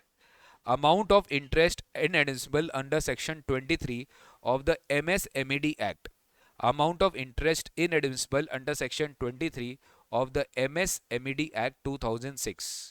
तो क्लॉज नंबर 22 में क्या है, ये सब आपको रिपोर्ट करने पड़ेंगे। MSMED एक्ट तुमको याद होगा 43B के ऊपर स्पेसिफिक बात किया गया है। अगर हम कोई इंटरेस्ट पे कर रहे हैं टू MSMED एक्ट, ठीक है, या कुछ भी पेमेंट कर रहे हैं MSMED एक्ट को, अगर हम ड्यूरिंग द ईयर तक पे नहीं करते हैं तो हमें उसका डिडक्शन नहीं मिलेगा सर, इसमें due date of filing return का बेनिफिट नहीं है। अगर आप नहीं करते हो ना तो फॉर्म 3CD में उसका डिस्क्लोजर जाएगा। अमाउंट पहला है इंटरेस्ट का जो कि इनएडमिसिबल है under section 23 of MSMED act, जो कि आपको नहीं मिलेगा क्योंकि आपने इंटरेस्ट पे नहीं किया है। Total amount required to be paid to a micro or a small enterprise as referred to in section 15 of MSMED Act during the previous year। तो section 15 of the MSMED act के हिसाब से आपने micro और small enterprise को total amount अगर आपने पे कितना आपको करना था वो आपको डिस्क्लोज करना पड़ेगा, और इसमें से कितना आपने टाइमली पे कर दिया विद इन 15 डेज और विद इन 45 डेज और ड्यूरिंग द ईयर, और कितना आपने टाइमली पे नहीं किया, not paid up to the time given and inadmissible for the previous year. तो ये सारे डिटेल्स जो है वो आपको देने पड़ेंगे क्लॉज नंबर 22 में, ठीक है। तो देखो amount paid and payable to MSMED act मैंने शॉर्ट में आपको यहाँ पर लिख के समझा दिया कि how you will have to report it. ये आपको एग्जाम के पहले देख लेना है और अभी भी देख लेना है कि ये सारे रिपोर्टिंग्स होते हैं, बस गो थ्रू करके जाना है बेटा, ठीक है। नेक्स्ट आपका हो गया क्लॉज नंबर 23 23 बात करेगा 48 टू बी, ये हो गया रिलेटेड पार्टी ट्रांजैक्शंस। आप देखो ऊपर में रिलेटेड पार्टी ट्रांजैक्शंस नहीं था जब हम क्लॉज 21 पढ़ रहे थे, 23 में रिलेटेड पार्टी ट्रांजैक्शंस है, रिलेटेड पार्टी ट्रांजैक्शंस 23 में है। Following details Following details regarding the person specified under 48 to be termed as a related party during the relevant previous year, during the relevant previous year। तो हाँ, name of the related party, relation क्या है, date क्या है, कितना payment किया, transaction का nature क्या है और पैन क्या है, रिलेटेड पार्टी का पैन नंबर क्या है, ये सारा डिटेल हमें क्या करना होता है, हमें यहाँ पर रिपोर्ट करना होता है। तो बेसिकली सारा डिटेल्स जो 48 टू बी में चाहिए, 48 टू बी क्या है बेटा, 48 टू बी हो गया आपका रिलेटेड पार्टी का पेमेंट्स, आपको क्लॉज नंबर 23 में क्या करना पड़ेगा, डिस्क्लोज करना पड़ेगा। तो regarding person specified 48 to be termed as a related party during the relevant previous year. तो payments made to persons, payments made to persons specified under section 48 to be, ठीक है, 48 टू बी। तो ये सारे details, चाहे related party का नाम, उसका साथ relation, date, amount paid, nature क्या है, पैन क्या है उसका, सारे डिटेल्स आपको यहाँ पर शो करना पड़ेगा। नेक्स्ट आता है, आपको याद करो हमने site restoration fund, tea coffee development restoration account, ये सब स्पेशल डिडक्शंस होते हैं जो अलाउ किए जाते हैं subject to conditions. In case of violation of any conditions the whole part of the deduction allowed earlier would be deemed as the income. मतलब tax auditor को चेक करना होता है कि भाई ये सारे डिडक्शंस के लिए जो कंडीशंस फुलफिल करने थे क्या मैंने किए कि नहीं किए, तो टैक्स ऑडिटर को वो रिपोर्ट करना पड़ेगा। अगर नहीं किया तो वो क्लॉज 24 में क्या करेगा, रिपोर्ट कर देगा। अब समझ में आया कि tax audit is nothing but सारे इनकम टैक्स एक्ट के जो सेक्शंस है वो प्रॉपर्ली अकाउंट्स में प्रॉपर्ली इनकम टैक्स कैलकुलेट करते समय कंप्यूट किया गया है कि नहीं, फैक्टर इन किया है कि नहीं गया है, everything has to be reported in form 3CD। ठीक है, नेक्स्ट होता है सेक्शन 41। क्लॉज नंबर 25 क्या है, क्लॉज नंबर 25 बेसिकली पूरा सेक्शन 41 के ऊपर बात करेगा। 41 का बात याद होगा sir, recovery of bad debt हो गया, रिकवरी ऑफ लॉसेज हो गया, रिकवरी ऑफ एक्सपेंडिचर हो गया, सेसेशन ऑफ ट्रेडिंग लायबिलिटी हो गया। ये सब रिकवरीज जो सेक्शन 41 में स्पेशल प्रॉफिट टैक्सेबल होते हैं, इसका सारा डिस्क्लोजर क्लॉज नंबर 25 में जाता है। तो following information is required to be reported in clause number 25, जैसे नेम ऑफ द पर्सन हो गया, अमाउंट ऑफ इनकम हो गया कि क्या आप पेमेंट कर रहे हो, किस सेक्शन में पेमेंट कर रहे हो, कौन I mean payment in the sense क्या इनकम है आपका जो आप सेक्शन 41 में कैलकुलेट कर रहे हो, किस सेक्शन में टैक्स कर रहे हो, 41(1), 41(2), 41(3), description of transaction, exactly transaction का नेचर क्या है जो आपका टैक्सेबल हो रहा है और उसकी कंप्यूटेशन कैसे हुई है। तो क्लॉज नंबर 25 में you need to disclose all the computation profits. Very very important जो सबसे ज्यादा यूज में आता है टैक्स ऑडिटर को जो करना पड़ता है वो है सेक्शन 43B का कंप्लायंस। बहुत सारे खर्चे हैं सेक्शन 43B में जो कि आप पेमेंट नहीं करोगे तो आपको उसका डिडक्शन नहीं मिलेगा। बहुत सारे खर्चे ऐसे होते हैं कि लास्ट ईयर आपने किया था, एक्रूवल किया था, आप इस साल पे कर रहे हो, तो लास्ट ईयर का खर्चा आप इस साल क्लेम कर रहे हो तो इस साल वो आपके ओपनिंग बैलेंस में दिखेगा, तो आप इस साल अगर पे करोगे तो इस साल आप उसका डिडक्शन क्लेम कर लोगे। इस साल करंट ईयर अगर आपने उसका खर्चा अक्रू किया बट नेक्स्ट ईयर के रिटर्न फाइलिंग ड्यू डेट के पहले तक अगर आप पे कर देते हो तो आपको तब भी उसका डिडक्शन मिल जाएगा। तो you have to be very careful with this कि हम ठीक से 43B का चार्ट बनाएं कि क्या मेरा, वो भी पेमेंट वाइज, कि इंटरेस्ट क्या है, बोनस क्या है, लीव इंकैशमेंट क्या है, सैलरी के, और आई मीन रेलवे एसेट्स के लिए जो पेबल है, एवरीथिंग, इंटरेस्ट हो गया। तो every details of liabilities needs to be disclosed here, stating whether they were paid during the year, क्या पुराना लायबिलिटी पे हुआ है, और current liability return filing due date के पहले पे हुआ है under 1 and indicative taxes like GST excise were routed through PL account. आपको यहाँ पे ये भी डिस्क्लोज करना पड़ता है कि जितने भी इनडायरेक्ट टैक्सेस क्या पीएल के थ्रू रूट आउट हुए, tax order will have to specify the section, the nature of the liability and the amount of the liability. तो क्लॉज 26 में अगर मैं ध्यान दूं, क्लॉज 26 में देखो पहले आपको दो तरह यहाँ पे क्या करना होता है। 43 में liability which was pre existing on the opening year but was not allowable in the assessment of the preceding year in any of the, मतलब आपको अलाउ नहीं किया गया था लास्ट ईयर्स में, वो आपको ओपनिंग लायबिलिटी, आपने पेमेंट जितना किया, जितना पेमेंट नहीं किया, ये आपको दोनों रिपोर्ट करना पड़ेगा। पेमेंट किया तो अलाउ कर लेंगे, नहीं पेमेंट किया तो अलाउ नहीं करेंगे। प्लस करंट ईयर में जो इंकर हुआ है and for other than 43BH, ये पता है क्या हो गया, ये हो गया आपका MSMAD, क्योंकि MSMAD वाला हम ऊपर डिस्क्लोज कर रहे हैं। कहां डिस्क्लोज कर रहे हैं, 22 में डिस्क्लोज कर रहे हैं। तो 26 में डिस्क्लोज नहीं होगा। 22 में क्या डिस्क्लोज हो रहा है, 22 में डिस्क्लोज हो रहा है जो चीज आप MSMAD को पे की है, आपको डिसअलाउ कर दिया गया, वो आप क्लॉज 22 में you have already shown it. 26 में क्या हुआ है? Anything other than MSMED. तो other than clauses then 43BH हो गया MSMED वाला, paid before due date of filing return, did not paid. तो ये जो आपको मिलेगा वो भी अलग से मेंशन कर दिया, जो नहीं मिलेगा वो भी अलग से मेंशन कर दिया। लास्ट में whether all the indirect taxes is pass through PL account, क्या ये पीएल के थ्रू रूट आउट हुआ है? द आंसर इज यस और नो, वो आपको यहाँ पे डिटेल बताना पड़ेगा। तो ये हो गया अपना क्लॉज नंबर 26। नेक्स्ट चलते हैं बेटा अपने क्लॉज नंबर 27 में। 27 बड़ा सिंपल है, ये बात करेगा आपका आईटीसी का, ये बात करेगा आपका इनपुट टैक्स क्रेडिट का, कि आपने इनपुट टैक्स क्रेडिट कितना यूज किया ड्यूरिंग द ईयर और उसका ट्रीटमेंट क्या किया है पीएल अकाउंट में। What have you done the treatment in the PL account? You need to amount of SENVAT credit. SENVAT हो गया बेसिकली, पहले वैट का बात करते थे उसको SENVAT क्रेडिट बोलते थे, और अभी जीएसटी में आईटीसी बोलते हैं। और इनपुट टैक्स क्रेडिट अवेल्ड और utilised during the year and its treatment in PL account and treatment of outstanding all the ITC जो कि आपने अकाउंट्स में किया है, कि आपके आउटस्टैंडिंग इनपुट को आपने क्या किया है। तो you report all the VAT credits used or outstanding and their PL treatment along with the details of prior period income. This clause would be relevant only for the person following the mercantile system of accounting. It may be noted that there is a difference between the expenditure of any earlier year debited to PL and the expenditure relating to any earlier year which has been materialized during the relevant year. मतलब जो accrual system follow करते हैं, ध्यान देना, it's a difference between expenditure of any earlier debited to PL and the expenditure relating to, यहाँ पे prior period का भी डिटेल जाता है। यानी लास्ट ईयर का कोई खर्चा लास्ट ईयर डेबिट हो गया, लास्ट ईयर का खर्चा इस साल डेबिट हुआ, ठीक है। तो ये हो गया मेरा प्रायर पीरियड, ये क्या हो गया मेरा प्रायर पीरियड। तो देखो क्या है क्लॉज 27 में क्या जाता है, all the CENVAT credits availed और utilised and its treatment in PL, also particulars of income and expenditure of a prior period credited or debited to PL। अगर कोई प्रायर पीरियड आइटम्स है, आइटम ऑफ इनकम और expenses of last year current year में materialise कर रहे हो, उसका भी डिटेल आपके क्लास 27 में रिकॉर्ड हो जाएंगे सर। प्लस आपके सेनवेट क्रेडिट्स हो गए, इनपुट टैक्स क्रेडिट हो गए जो आपने अवेल यूटिलाइज किया है, वो भी आपको यहाँ पर क्या करना पड़ेगा, रिकॉर्ड करना पड़ेगा। तो ये हो गया मेरा clause number 27। Am I clear on this?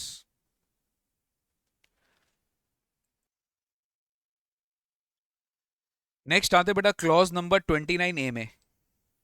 Clause number 29A में 56 to 9, 56 to 9 का डिटेल्स अपने को यहां पर देना होता है।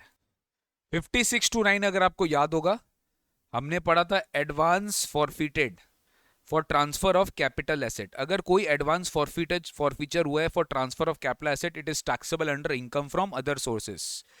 तो you need to give the indication of items if you have received any kind of advance for against transfer of capital asset, अगर वो forfeit हो गया है, you need to state whether any income is taxable under other sources 56 to 9. If yes, mention the nature and the amount of the income. उसके बाद entry number 29B में हमें mention करते हैं गिफ्ट का 56 to 10. If any income is taxable under 56 to 10, if yes, you need to mention the nature and the amount of the income. ठीक है। Clause number 29B के बाद आता है क्लॉज नंबर 30। क्लॉज नंबर 30 में बेसिकली हम हुंडी के बारे में बताते हैं, एनी अमाउंट बोरोड और एनी हुंडी और any amount due under section 69D। तो 69D में अगर आपका कोई भी एडबैक हो रहा है और कोई भी इनकम डीम्ड माना जा रहा है, तो इसकी डिस्क्लोजर क्लॉज नंबर 30 में जाएगी। कैसे जाएगी? रिपोर्ट एनी बोरोइंग्स और repayments on hundis not through account paid cheque. Hundis are financial instruments not recognized by any formal law. The following are required to be reported. Basically the name of the person on whom the hundi has been repaid or borrowed, PAN of the person who has done this, address, amount borrowed, date of the borrowing, borrowing कब किया गया है, amount कितना due है including interest, amount कितना repay किया गया और डेट ऑफ रीपेमेंट। तो आप देख सकते हो ये सारा डिस्क्लोजर जो है 29A 29 भी मैंने आपको करवा दिया है, 56 to 10, 56 to 9। क्लॉज नंबर 30 में all the amount details borrowed on hundi और any amount including interest repaid otherwise than through account paid cheque, यानी जो अकाउंट पे चेक के थ्रू नहीं हुआ उसका सारा डिटेल्स आपको क्लॉज नंबर 30 में जो है रिपोर्ट करनी होती है। ठीक है, otherwise than by through account paid cheque, not through account paid cheque. ठीक है, क्लॉज नंबर 30 हो गया। अब आते हैं, मुझे ये लग रहा है आपके एग्जाम में आ सकता है इंटरनेशनल टैक्सेशन ट्रांसफर प्राइसिंग से रिलेटेड, ये बहुत 3 इंपॉर्टेंट डिस्क्लोजर जो है जो आपके फॉर्म 3CD में जाता है, 30A, 30B एंड 30C। ठीक है, 30A और 30B बेसिकली अगर आपको बात होगा याद होगा बेटा, सेकेंडरी एडजस्टमेंट्स का हमने बात किया था और प्राइमरी एडजस्टमेंट्स का हमने बात किया था ट्रांसफर प्राइसिंग ऑर्डर में। तो वेदर प्राइमरी एडजस्टमेंट्स, क्लॉज 30 ये पूछता है whether primary adjustments to the transfer price under 92CE, 92CE क्या, secondary adjustments has been made during the year. पूछा जा रहा है क्या कोई भी तरह का प्राइमरी एडजस्टमेंट्स हुआ है अंडर 92CE1। क्या पूछा जा रहा है, whether any kind of primary adjustments to transfer price under 92CE referred has been made during the year, if yes what are the details. I आई, मुझे लग रहा है कि यहां से सवाल आ सकता है आपके एग्जाम में कि सर विथ रिस्पेक्ट टू, मतलब जनरली लोग ट्रांसफर प्राइसिंग से 2 कंप्लीट क्वेश्चंस पूछते हैं, मतलब 28 मार्क्स का एकदम डायरेक्ट क्वेश्चन आता है। इसमें से हो सकता है इस बार आपके एग्जाम में फॉर्म 3C डिस्क्लोजर आ जाए कि whether primary adjustment to transfer price has been made during the year. First of all पहले कौन से क्लॉज में, बहुत सारे तरह के प्राइमरी एडजस्टमेंट्स होते हैं, कौन सा क्लॉज वाला primary adjustments has been made, what is the amount of the adjustments. फिर कुछ याद होगा कि अगर आपका प्राइमरी एडजस्टमेंट हो गया है तो अब आपने इनकम बढ़ाया तो क्या आप इंडिया में वो मनी लेकर आ रहे हो, that excess money available, whether the excess money available with that associated enterprises to be repatriated to India as per provision 92CE2, क्या वो रिपैट्रिएट हुआ है। If yes, whether the excess money has been repatriated within the prescribed time, और if no, क्या उसके ऊपर कुछ याद आ रहा है, हम कंप्यूटेड इंप्यूटेड इंटरेस्ट इनकम निकालते थे on such excess money which has not been repatriated, और उसको क्या करते थे, डीम्ड इनकम मान लेते थे। मतलब अगर वो इनकम इंडिया में टाइमली रिसीव नहीं हुआ है प्राइमरी एडजस्टमेंट का तो उस पर इंप्यूटेड इंटरेस्ट इनकम निकाला जाता था, अगर नो तो कितना लग इंटरेस्ट इनकम यहाँ पे निकाला गया। तो बेसिकली यहाँ पे सेकेंडरी एडजस्टमेंट्स का क्लॉज नंबर 30 में पूरा फुलफिलमेंट चेक किया जाता है कि वो प्रॉपरली डन है कि नहीं है। नेक्स्ट है, अगर आपको याद होगा, ये सबसे इंपॉर्टेंट एडजस्टमेंट होता है इंटरनेशनल ट्रांजैक्शन में जिसको हम बोलते हैं लिमिटेशन ऑफ इंटरेस्ट। तो यहाँ पे इंटरेस्ट का एक मैक्सिमम डिडक्शन आपको मिलता है, whether the assessee has incurred the expenditure during the year by way of interest और सिमिलर नेचर एक्सीडिंग 1 CR। तो सर ऑब्वियस सी बात है 1 CR के ऊपर जाएगा तब ये वाला अपने को रिपोर्टिंग करना होता है, वो अपने पहले भी पढ़ चुके हैं। Amount of expenditure incurred by way of interest, EBITDA, EBITDA का आपको यहाँ पे डिस्क्लोजर देना पड़ता है, earnings before interest, depreciation, tax and amortisation. Amount of expenditure by way of interest और similar nature alone which exceeds 30% of EBITDA. मतलब sir अगर आपका इंटरेस्ट पेमेंट 30% ऑफ एबिटा से ज्यादा है तो आपको यहाँ डिस्क्लोजर देनी पड़ती है। और जो इंटरेस्ट का आपका ब्रॉड फॉरवर्ड लॉसेज है, जो लास्ट ईयर आपने क्लेम नहीं किया, वो आपको यहाँ पर डिटेल्स देनी पड़ती है, एज वेल एज जो details of current year expenditure जो आप क्लेम नहीं कर पाए वो कैरी फॉरवर्ड होगा एज पर 94B4, वो भी आपको डिटेल्स देनी होती है। तो ये सारा डिटेल्स क्वांटिफाई करना होगा आपको क्लॉज नंबर 30B में, when the assessee has incurred the expenditure more than 1 CR। तो वहां पे जाके लिमिटेशन ऑफ इंटरेस्ट का बेनिफिट, लिमिटेशन ऑफ इंटरेस्ट का जो है deduction, thin capitalisation rule will be applicable, और क्लॉज नंबर 30B में यहाँ पर आ जाता है उसका डिस्क्लोजर। देन है आपका क्लॉज 30C। क्लॉज 30C बात करेगा IAA दैट इज गार के बारे में। अगर आपके सिचुएशन में कहीं पे भी गार लग रहा है तो tax auditor has to report whether the assessee's, ये बहुत बड़ा एक, मतलब ये अगर डिस्क्लोजर टैक्स ऑडिटर ने दिया तो डेफिनेटली आपका केस स्क्रूटनी में आएगा। Whether you have entered into any kind of impermissible avoidance arrangement as refer to 96, most probably no ही होगा। अगर यस हुआ, he has to disclose what is the nature of that arrangement and he will also has to disclose the amount of the tax benefit which is arising in all the parties. यहाँ पे 3 करोड़ का एक threshold limit है, अगर 3 करोड़ से ज्यादा होता है तो फिर आपके ऊपर गार प्रोविजन लग सकता है सर। क्लॉज नंबर 31 में मैं आता हूं, वो थोड़ा डिटेल है, इतना ज्यादा रेलिवेंट नहीं है, इससे ज्यादा और रेलिवेंट वाले चीजों में आपको एक बार समझा देता हूं। क्लॉज नंबर 32 में आइए, details of brought forward losses और डेप्रीसिएशन अलाउंसेस। यहाँ पे तुम सोचो जितने भी तुम्हारे लॉसेज है, जो तुमने पिछले साल के लॉसेज इस साल ब्रॉड फॉरवर्ड किए हैं, हर चीज साल का लॉस का प्रॉपर डिस्क्लोजर यहाँ पर जाएगा। अब हो सकता है जिस साल तुमने लॉस किया है उस साल तुम्हारा असेसमेंट ऑर्डर भी पास हो गया है, तुमने रिटर्न में फाइल किया, उस तुमने लॉस क्लेम किया 10 लाख, बट असेसमेंट ऑर्डर आया उस साल का, वो कुछ और लॉस डिस्क्लोज करवा रहा है या कुछ और इनकम दिखा रहा है। तो every detail has to be adjusted, every detail has to be informed, every disclosure has to be given here. तो क्लॉज 32 में क्या जाता है, देखो फर्स्ट ऑफ ऑल जो मैंने अभी भी आपको दिखाया 30A कवर करा दिया, और मैंने आपको 30B कवर करा दिया, और मैंने आपको 30C भी कवर करा दिया। क्लॉज 31 अपने आते हैं थोड़ी देर में, ठीक है। 31 के बाद अब अपने देखो 32 में चल रहे हैं। एक बार देखो, details of brought forward loss और depreciation allowable in the following manner to the extent it is available. तो क्या क्या ब्रॉड फॉरवर्ड लॉसेज है? This section requires disclosure of various types of losses and allowances. सबसे पहले आते हैं brought forward losses and depreciation. आपको हर एक details of every assessment year, type of the loss and depreciation, amount which you have claimed and amount which has been adjusted, सारा details.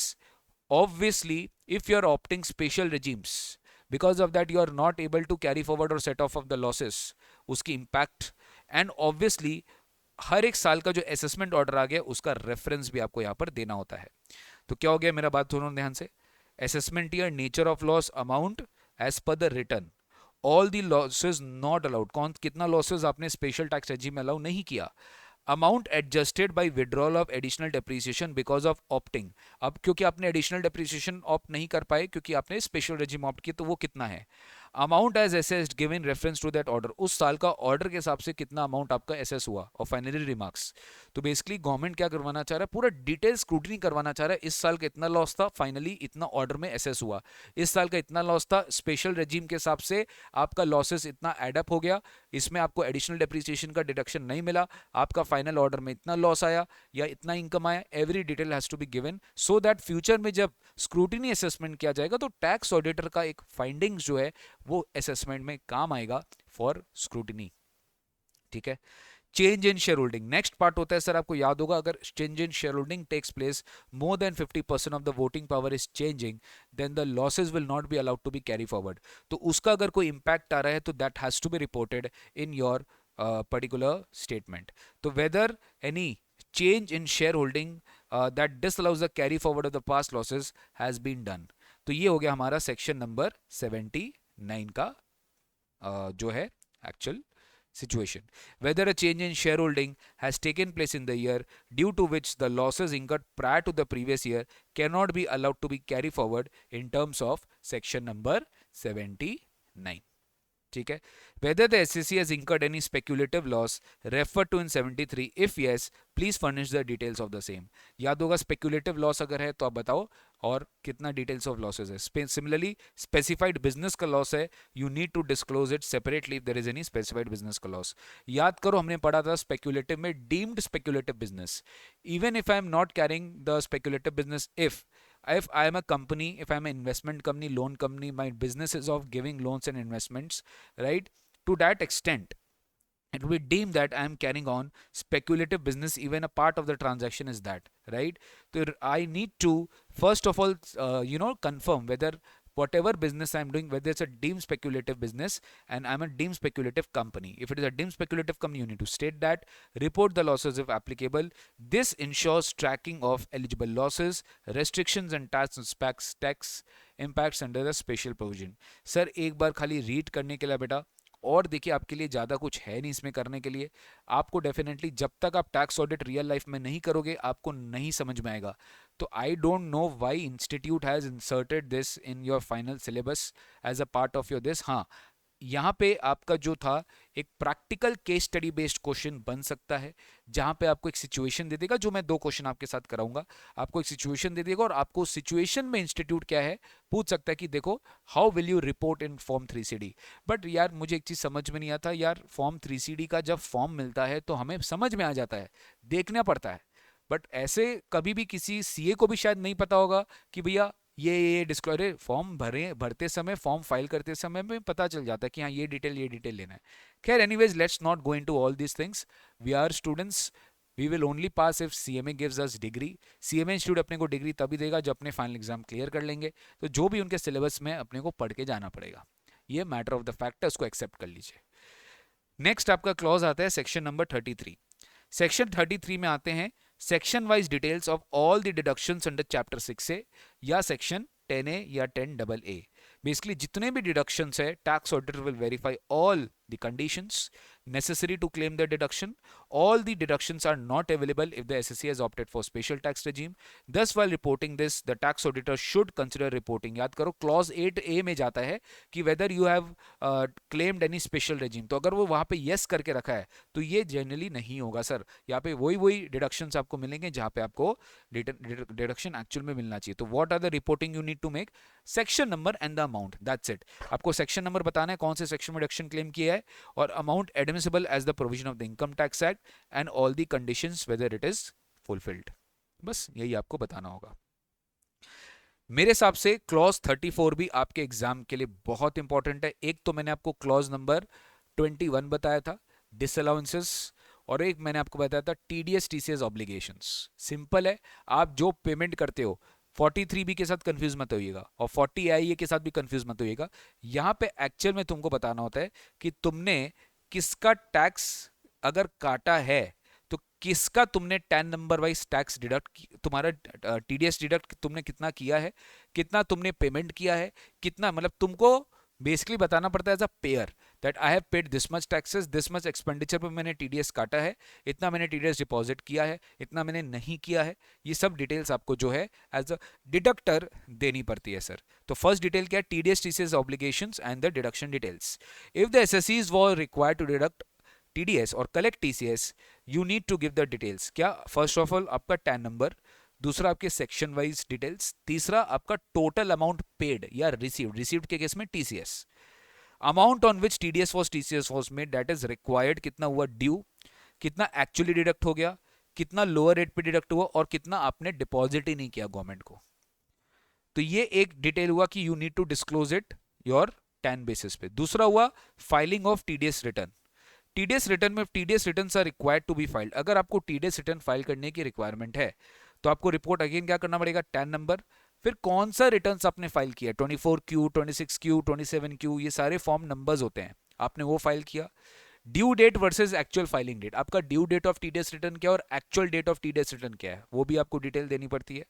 Confirm whether all transactions are reported, आपको confirm करना पड़ता है कि weather सारे transactions reported है कि नहीं है। अगर नहीं तो आपको अनरिपोर्टेड ट्रांजैक्शंस के बारे में डिटेल देनी होती है। तीसरा पार्ट हुआ इंटरेस्ट लायबिलिटी। आपको इंटरेस्ट लायबिलिटी बताना पड़ता है 234A-B-C में। टैन बताना होता है, इंटरेस्ट पेबल बताना होता है और well amount paid along with date of payment. This clause will ensure full disclosure of the assessee's TDS and TCS obligations.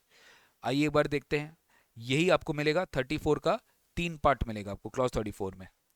Weather assessee is required to deduct collect TCS, 10 basis पे कौन सा section wise जाता है, nature of payment, total payment, total payment, total amount of payment, कितना payment आपने किया है, total amount on which tax was required, कितना में डिडक्ट होना चाहिए।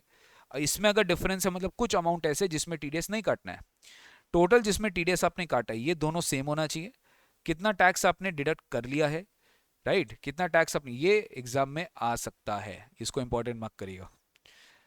समझो, टैक्स टोटल पेमेंट कितना किया है, टोटल अमाउंट जिस पे TDS कटना चाहिए, टोटल अमाउंट जिसमें TDS काटा है, अमाउंट ऑफ टैक्स काटा है, ठीक है, और amount on which tax was deducted और collected at less than the specified rate, मतलब नील विथ होल्डिंग या लोअर विथ होल्डिंग है, कितना टैक्स तुमने एक्चुअली डिडक्ट किया है।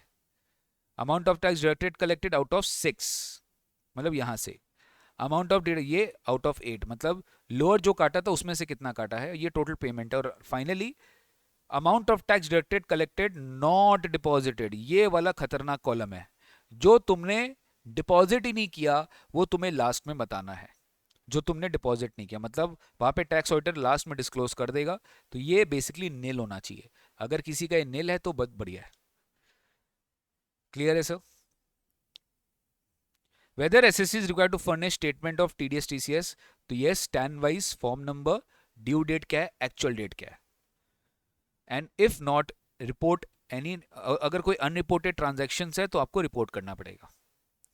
Whether SSC liable to pay interest, TAN number, amount of interest and amount कितना पे किया है along with the date of payment. Clause 34 important है, पढ़ के जाना। इनफैक्ट इंस्टीट्यूट ने जो सप्लीमेंट्री पेपर दिया था उसमें क्लॉज 34 का ही इलस्ट्रेशन दिया है। नेक्स्ट बेटा, अब बहुत इजी है, क्लॉज नंबर 35 में आ जाओ। बेसिकली ना यहाँ पर अपने को थोड़ा सा अपना क्लोजिंग स्टॉक के, अपना जो बेसिकली दो तरह का सेक्टर होता है, एक ट्रेडिंग सेक्टर और एक मैन्युफैक्चरिंग सेक्टर, तो दोनों के लिए अपने को प्रिंसिपल आइटम्स का क्वांटिटेटिव डिटेल बनाना होता है। प्रिंसिपल आइटम्स मतलब दोज आइटम्स जो अपना कम से कम टोटल परचेज का, टोटल कंजम्पशन का या टर्नओवर का 10% और मोर है, जो अपना मेन आइटम है basically, which constitute more than 10% of the aggregate purchase और aggregate consumption और turnover। तो यहाँ पे ट्रेडिंग कंसर्न्स के लिए अपने को क्वांटिटेटिव डिटेल देना पड़ता है, जैसे कि आइटम का नाम क्या है, यूनिट के बेसिस पे करते हो opening stock, purchase, sales, closing stock, shortage, excess. Basically आपका स्टॉक मिलाना होना पड़ेगा कि आपका जो क्लोजिंग स्टॉक है वो आपका क्या है। मैन्युफैक्चरिंग कंसर्न्स में जो क्वांटिटेटिव डिटेल आप देते हो, रॉ मटेरियल का अलग, फिनिश्ड प्रोडक्ट का अलग। रॉ मटेरियल में भी क्या होता है, आइटम यूनिट नेम होगा, ओपनिंग स्टॉक होगा, परचेज होगा, कंजम्पशन होगा, सेल होगा, क्लोजिंग स्टॉक होगा, शॉर्टेज एक्सेस होगा। यहाँ पे यील्ड परसेंटेज भी इंपॉर्टेंट होता है कि तुम रॉ मटेरियल से कितना यील्ड निकालता है फिनिश में, तो यील्ड इंपॉर्टेंट है और फिनिश्ड प्रोडक्ट का यील्ड भी यहाँ पे इंपॉर्टेंट है। फिनिश प्रोडक्ट अल्टीमेटली आइटम क्या है, यूनिट क्या है, opening stock, purchase, sale, closing stock, obviously production कितना हुआ है, और लास्ट में शॉर्टेज एक्सेस। तो ये सारे डिटेल्स हमें क्लॉज 35 में रिपोर्ट करनी होती है। तो ये सारा पॉइंट वाइज डिटेल है जो मैंने शॉर्ट में आपको यहाँ पर समझा दिया है। बहुत इंपॉर्टेंट है क्लॉज 36A और 36B। 36A बात करता है deem dividend. I am a share holder of a company holding 20% stake and loan is given to me, that loan is will be considered to be a deemed dividend, right? Or if I am holding a substantial interest in the concern and that concern has given me loan, that is considered to be a deemed dividend and that will be taxable in my hands under other sources. What is the amount received and what is the date of receipt, that needs to be reported in deemed dividend column. अगर याद करिए अब recent amendment है buyback. Buyback, अगर हम buyback का कोई consideration हमें मिल रहा है तो वो हमारे लिए डीम डिविडेंड है। तो you have to report, tax order has to report whether there is any transaction related to buyback where which I am receiving the dividend under buyback.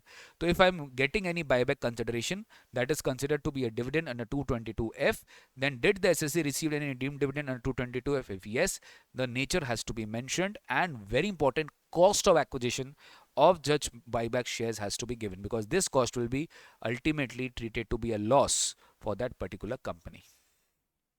ठीक है। लास्ट का ये जो तीन कॉलम है 37, 38, 39, 37, 38 और 39, cost audit, excise audit, service tax audit, ये तीन ऑडिट्स का बात करता है where the tax audit form, the tax auditor has to certify whether any cost audit was carried out. If yes, give the details.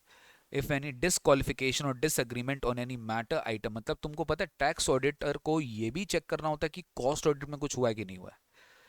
अगर वहां पे कुछ डिसक्वालिफिकेशन है, disagreement on any matter item, मतलब सीएमए वाले स्टूडेंट ये ना समझे कि आपका काम का वैल्यू नहीं है। आप जो कॉस्ट ऑडिट करते हो, कॉस्ट ऑडिट का रेफरेंस भी टैक्स ऑडिट में आता है। तो क्लॉज 37 में whether any cost audit was been carried out, if yes, give the details. Any disqualification and disagreement which was expressed with respect to any matter item or quantity may be reported, identified by the cost auditor, will has to be reported here. Excise audit, if any audit was conducted under Central Excise Act, mention same. अगर again कोई disqualification है reported by the auditor, needs to be mentioned here. Service tax audit, if any audit related to valuation of taxable services as per Finance Act 1994, finance act 1994 से service tax govern होता है, तो वहां पे भी आपको कोई डिसएग्रीमेंट है तो यहाँ पे मेंशन करना पड़ता। तो clause 37, 38 and 39, it's very simple. 36 से 36 भी हमने पढ़ लिया, डीम्ड डिविडेंड 37, 38, 39 में हमने पढ़ लिया सर। नेक्स्ट आता है आपका क्लॉज 40। ये आपका बेसिकली थोड़ा फाइनेंशियल मैनेजमेंट के टर्नओवर रेशियोज है जो निकालने पड़ते हैं comparison with the last year also. कौन से रेशियो है? टोटल टर्नओवर रेशियो, ये आपके एमसीक्यू में आ सकता है। Gross profit to total turnover ratio, net profit to turnover ratio, stock in trade to turnover ratio, material consumed और फिनिश गुड्स प्रोड्यूस्ड। ये सारे डिटेल्स जो है आपको यहाँ पर करंट ईयर यानी प्रीवियस ईयर और प्रीसीडिंग प्रीवियस ईयर दोनों का डिटेल आपको देना पड़ता है। This details to be furnished for principal items of goods traded और मैन्युफैक्चर, मतलब जो 10% और मोर है उसी पर्टिकुलर गुड्स का कंसिडर करते हुए आपको जो है डिटेल देना पड़ता है। तो टोटल टर्नओवर भी यहाँ पे मेंशन किया जाएगा क्लॉज 40 में। GP to turnover, net profit to turnover, stock in trade to turnover, material consumed and finish goods produced, ये जो जाएगा ये डिटेल खाली उनका जाएगा जो principal items of goods traded है। क्लियर है सर? नेक्स्ट आते हैं क्लॉज नंबर 41 में। ये बेटा पूरा डिमांड और रिफंड जो करंट ईयर में आपको इशू किया गया है, you need to give the details of any demand raised और refund issued during the year under tax laws even other than income tax act या wealth tax act along with relevant proceedings. ये सारा report करना होगा। जरूरी नहीं है income tax में कोई प्रोसीडिंग चले, कोई अलग भी प्रोसीडिंग चले, needs to be reported. Financial year to which this demand relates to any other tax law जो नाम है, मान लो कोई स्टैम्प ड्यूटी है, कोई सेल्स टैक्स है, कोई वैट है, कोई दूसरा लॉ है, डेट ऑफ डिमांड क्या है, अमाउंट क्या और रिमार्क्स क्या है। तो क्लॉज 41 में क्या होता है, डिटेल्स ऑफ डिमांड रेज्ड और refund issued during the year under any tax laws other than income tax act and wealth tax along with details of relevant proceedings. तो क्लॉज 41 में सारा डिमांड डिटेल्स होता है। नेक्स्ट हुआ clause number 42। Next हुआ clause number 42। तो clause number 42 एक बार पढ़ लीजिएगा, furnishing statement in form number 60, 61 और 61 भी, ये जनरली टीडीएस के लिए होता है। क्या होता है, टीडीएस के लिए होता है। कुछ फॉर्म्स होते हैं जो फाइल किए जाते हैं।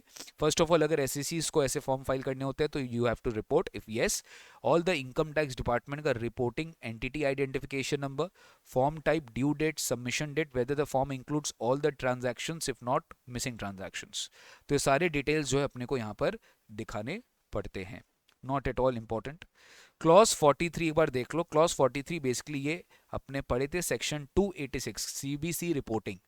सीबीसी रिपोर्टिंग का कंप्लायंस एक्ट क्लॉज नंबर 43 में आता है। First of all, alternate reporting entity if the assessee is a parent और alternate reporting entity required to furnish report. अगर यस तो who furnish the report, assessee ने किया, पेरेंट ने किया या ऑल्टरनेट रिपोर्टिंग एंटिटी ने किया, अपने सेक्शन 286 में पढ़े थे। Name of the parent entity, name of the alternate reporting entity and date of the report submission. You need to give the details. And for reporting under this clause, the auditor should check the applicability of the section, related notification, and whether the same is applicable. Then reports are to be furnished in these two forms. हमने पढ़े थे international transaction में 3CEAC and 3CEAE. So these are the forms which needs to be furnished, reports which needs to be furnished for section 286 compliance. ठीक है, तो ये सारे details आपको देने पड़ते हैं। whether report has been furnished, name of the parent, name of the alternate, date of furnishing report. ये भी आपके एग्जाम में बहुत इंपॉर्टेंट है। Last clause number 44, you need to give the breakup of the total expenditure. ये बहुत important है। Registered party से कितना सामान खरीदा, अनरजिस्टर्ड पार्टी से कितना सामान खरीदा, कॉम्पोजिट टैक्सेबल पर्सन से कितना सामान खरीदा, टोटल पेमेंट कितना किया रजिस्टर्ड एंटिटी को, टोटल पेमेंट कितना किया अनरजिस्टर्ड एंटिटी को, सारे खर्चे का टोटल विवरण आपको यहां देना पड़ेगा। So breakup of total expenditure during the year registered or not registered under the GST. So whatever expenditure incurred towards registered person or whatever expenditure incurred towards unregistered person needs to be disclosed in clause number 44. So amount spent on entities registered under GST, entities exempt from GST, composition scheme, हाँ composition scheme में registered है तो भी उसको composition scheme में आपको detail देना पड़ेगा, not registered under GST and total payment to registered entities. ठीक है, तो देखो क्या है, पहले तो आपको टोटल एक्सपेंडिचर बताना पड़ेगा कि खर्चा कितना हुआ आपका, फिर कितना इसमें से रजिस्टर्ड के लिए और कितना अनरजिस्टर्ड के लिए, ये आपको अलग से बताना पड़ेगा। समझो, मतलब 100 रुपये अगर खर्चा किए तो 80 मान लो मेरा रजिस्टर्ड के ऊपर खर्चा हुआ है और 20 मेरा अनरजिस्टर्ड पे खर्चा हुआ है। ठीक है, अब 80 जॉब रजिस्टर्ड पे खर्चा किए, ध्यान देना 80 जॉब रजिस्टर्ड पे खर्चा किए जो अपने रजिस्टर्ड से गुड्स खरीदा है, उसमें कितने गुड्स एंड सर्विसेज एग्जेम्प्ट के लिए खरीदा है। अरे आप रजिस्टर्ड से खरीदे हो बट वो आपको एग्जेम्प्ट सप्लाई किया है, तो कितना आपने एग्जेम्प्ट के लिए खरीदा है।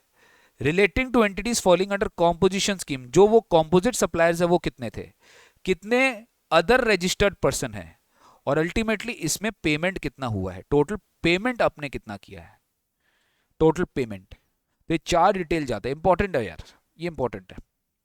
क्लॉज 34 इंपॉर्टेंट बोला मैंने, 44 इंपॉर्टेंट बोला, और मैंने ऊपर में जो डिसअलाउंसेस वाला सेक्शन था वो इंपॉर्टेंट बोला। क्लॉज 21 ये अच्छे से करके जाना। ठीक है, यही चीज मैंने यहाँ पे लिखा है। This clause attempts to provide a breakup of total expenditure into various fields that are relevant from GST point of view, like expenditure in relation to exempt goods, payment to composition scheme, payment to unregistered party. A similar schedule is available as part of income tax return also, even those who are not liable for tax audit. जो tax audit के लिए liable नहीं है उनको भी ये सारे breakup of expenditures IT reporting में देने पड़ते हैं सर। तो ये रहा हमारा 44 क्लॉजेस। ठीक है, आप बिल्कुल टेंशन मत लीजिए, आप ये मत सोचिएगा कि सर इतना चीज हम कैसे याद करेंगे, आपको इतना याद नहीं रखना है, आपको थोड़ा ब्रेन लगाना है। जो सेक्शन आपको पढ़ाया गया ना बस उसको याद रखिएगा, वहां से आसानी से ये सोचेगा कि इनकम टैक्स डिपार्टमेंट अपने को उससे क्या रिपोर्टिंग मांग सकता है हर चीज का। अब टीडीएस का क्या मांगेगा यार, amount on which TDS was deducted, required to be deducted, amount of TDS deducted, payment made, date of payment, ये थोड़ा माइंड आपको यूज करना पड़ेगा, थोड़ा सा माइंड आपको यूज करना पड़ेगा। Definitely I think you will be able to do justice in this. अब आइए इसमें कुछ टैक्स पॉइंट आता है। If any specific clause in Form 3CD is not applicable, the tax auditor should state that the clause is not applicable. मतलब अगर मान लीजिए हम पार्टनरशिप फर्म ही नहीं है और पार्टनरशिप फर्म का चेंज इन पीएसआर पूछ रहा है तो नॉन एप्लीकेबल लिख देंगे. इन कंप्यूटिंग द अलाउंस और disallowance the tax auditor should consider the law applicable for that relevant year. मतलब मान लीजिए आप ऑडिट आज कर रहे हो, क्या होता है ना, फाइनेंशियल ईयर 25-26 का बात कर रहे हो, मान लो असेसमेंट ईयर 26-27 में हम ऑडिट कर रहे हैं, तो तुम 26-27 का लॉ थोड़ी ना देखेगा, जिस साल का इनकम टैक्स निकाल रहे हो उसका लॉ देखेंगे. If a specific item of income or expenditure is covered under multiple clauses, एक income खर्चा है जो multiple clauses में किसी particular statement में show हो रहा है, it is important to ensure appropriate cross references are made to these items in the relevant clauses. Information may be furnished at any one of the clause and reference may be given at other clauses. जैसे मान लो आपने एक disallowance का amount अलग अलग जगह दिखा रहे हैं, आपको अलग अलग जगह दिखाना नहीं, आप एक जगह दिखा दो, आप उसका क्लॉज रेफरेंस मिलेंगे प्रॉपर फॉर्म 3CD में दिखाइए. If there is any difference in opinion between the tax auditor and the SSC regarding any information provided in 3CD, 3CD में वो जो information tax auditor report कर रहा है मैं बिल्कुल agree नहीं कर रहा हूँ उससे. The tax auditor should consider stating both the opinions along with the relevant information so that the tax authority may make an informed decision on the matter. मान लीजिए मैं agree कर रहा हूँ, मैं बोल रहा हूँ कि यार मेरा disallow नहीं होना चाहिए, वो बोला नहीं disallow होना चाहिए, दोनों मैटर लिखा जाएगा, final decision will be taken by the income tax authority. ऐसा प्रैक्टिकली होता नहीं है. Where information furnished by the assessee is incomplete, अगर मान लो एसएससी ने जो इंफॉर्मेशन दिया है वो इनकम्प्लीट है और इनएक्यूरेट है, और as the information has not been furnished by the assessee, tax auditor should state the fact in para 3 और para 5 of from 3CA 3C. मतलब ऑडिट रिपोर्ट में ये मेंशन कर दिया जाएगा that he has not received any information.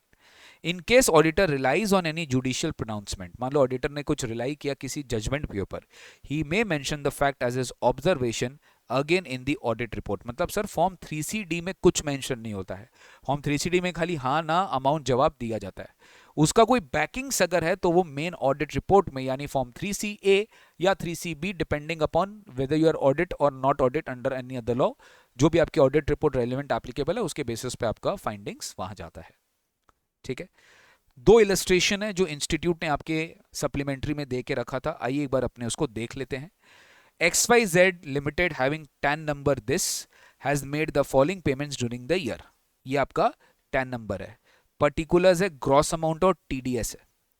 Professional fees पे हुआ है 1 लाख का, अलग अलग जन को पे हुआ है. ईयरली रेंट पे हुआ है, ध्यान देना, ईयरली रेंट पे हुआ मिस्टर ए को 2 लाख और ये 40,000. आपको बहुत अच्छे से पता होना चाहिए. इस पे कितना परसेंट TDS कटा है? 10% TDS कटा है. इस पे भी कितना परसेंट TDS कटा है? 10% TDS कटा है प्रोफेशनल फीस पे. प्रोफेशनल फी जेड को पे किया 40,000, इस पे TDS कटा नहीं है, कटना चाहिए, बिल्कुल कटना चाहिए. ईयरली रेंट पे किया ए को 194C में 2.4 लाख का अपना थ्रेशोल्ड लिमिट होता है, 2 लाख है, TDS कटना नहीं चाहिए तो नहीं भी काटा है. प्रॉब्लम ये इसमें किया है. All the aforesaid transactions are related to 31st March. Company ने पे किया TDS being deducted by it on 25th April. ध्यान दो, ये सारे मार्च के ट्रांजैक्शन है. कंपनी ने TDS कब पे किया? 25 से, तो डिले हो गया ना सर, तो यहाँ पे इंटरेस्ट भी टिगरा हो जाएगा. And TDS return form 26Q has been submitted on 10th में. थोड़ा ध्यान देंगे, जैन फेब मार्च का ड्यू डेट क्या याद होगा? 31st में. हाँ, TDS रिटर्न टाइमली फाइल हो गया है. How could you submit the information in form 3CD? बहुत अच्छा क्वेश्चन है ये. आप फॉर्म 3CD में इसको कैसे इंफॉर्मेशन सजाएंगे? एक तो आपको पहला बात पढ़ाया गया था, TDS काटा नहीं काटा पूरा एक मेंशन करेंगे. दूसरा रिटर्न्स के बारे में मेंशन करेंगे कि रिटर्न कब फाइल किया, किस दिन करना चाहिए था. तीसरा इंटरेस्ट पेबल का ब्रेकअप आपको अलग से दिखाना पड़ेगा. तो तीनों डिटेल है यहाँ पर. आपको फर्स्ट डिटेल तो ये वाला बताना होगा, ठीक है, which detail? This one. Second detail return वाला बताना होगा, और थर्ड डिटेल आपको बताना होगा ये वाला इंटरेस्ट वाला, कि sir you have paid the TDS on 25th April, right. तो यहां पर बताओ इंटरेस्ट लगेगा क्या? मार्च का आपने पढ़े थे, 30 अप्रैल तक आपको पेमेंट करने से चलेगा, यहां पे भी इंटरेस्ट नहीं लगेगा. तो आपको बताना तो पड़ेगा ना कि इंटरेस्ट लगेगा नहीं लगेगा, everything you have to mention it. Am I clear on this? कैसे होगा सर? देखिए आपका प्रेजेंटेशन कैसे होना चाहिए. देखिए इंस्टीट्यूट का सप्लीमेंट्री से मैं आपको दिखा रहा हूं, आपका प्रेजेंटेशन कैसे होना चाहिए. देखिए section 40A IA, first of all आप 40IA का पूरा बात करेंगे. When S TDS liability was, since it was not paid, so disallowance will happen. ठीक है, आप 40IA के बारे में बात करेंगे और अल्टीमेटली आप वो पर्टिकुलर एक्सपेंडिचर को उठाएंगे जहां पे आपको टीडीएस काटना चाहिए था और आपने नहीं काटा. The professional fee paid to Z being excess of 30,000, that is 40,000, right? 40,000 is subjected to TDS, but the company fails to deduct TDS, hence 30% of 40,000, that is 12,000, will be disallowed. In case of payment of rent, threshold limit is not crossed, hence no TDS is applicable. इसलिए यहाँ पे अपने कोई TDS applicable किया नहीं. तो first of all reporting requirement in clause 21 क्या है? नंबर 1, ये वाला डिटेल आपको देना पड़ेगा. क्या? Date of payment, amount of payment. जो कि आपको डिसअलाउ करना है वो आपने खाली डिसअलाउ कर दिया. 40,000 प्रोफेशनल फीस. पे का नाम क्या है? पे का नाम भी देना पड़ेगा ना. पे कौन है? Mister Z. पे है मिस्टर जेड. उसका पैन नंबर देखो दिया है क्या? उसका पैन नंबर नहीं दिया है. चलो ठीक है, आप कुछ भी लिख देंगे, PAN number if available. Address, कुछ भी address, city, pin code, India, West Bengal, whatever, ये उसका डिसअलाउंस हो जाएगा.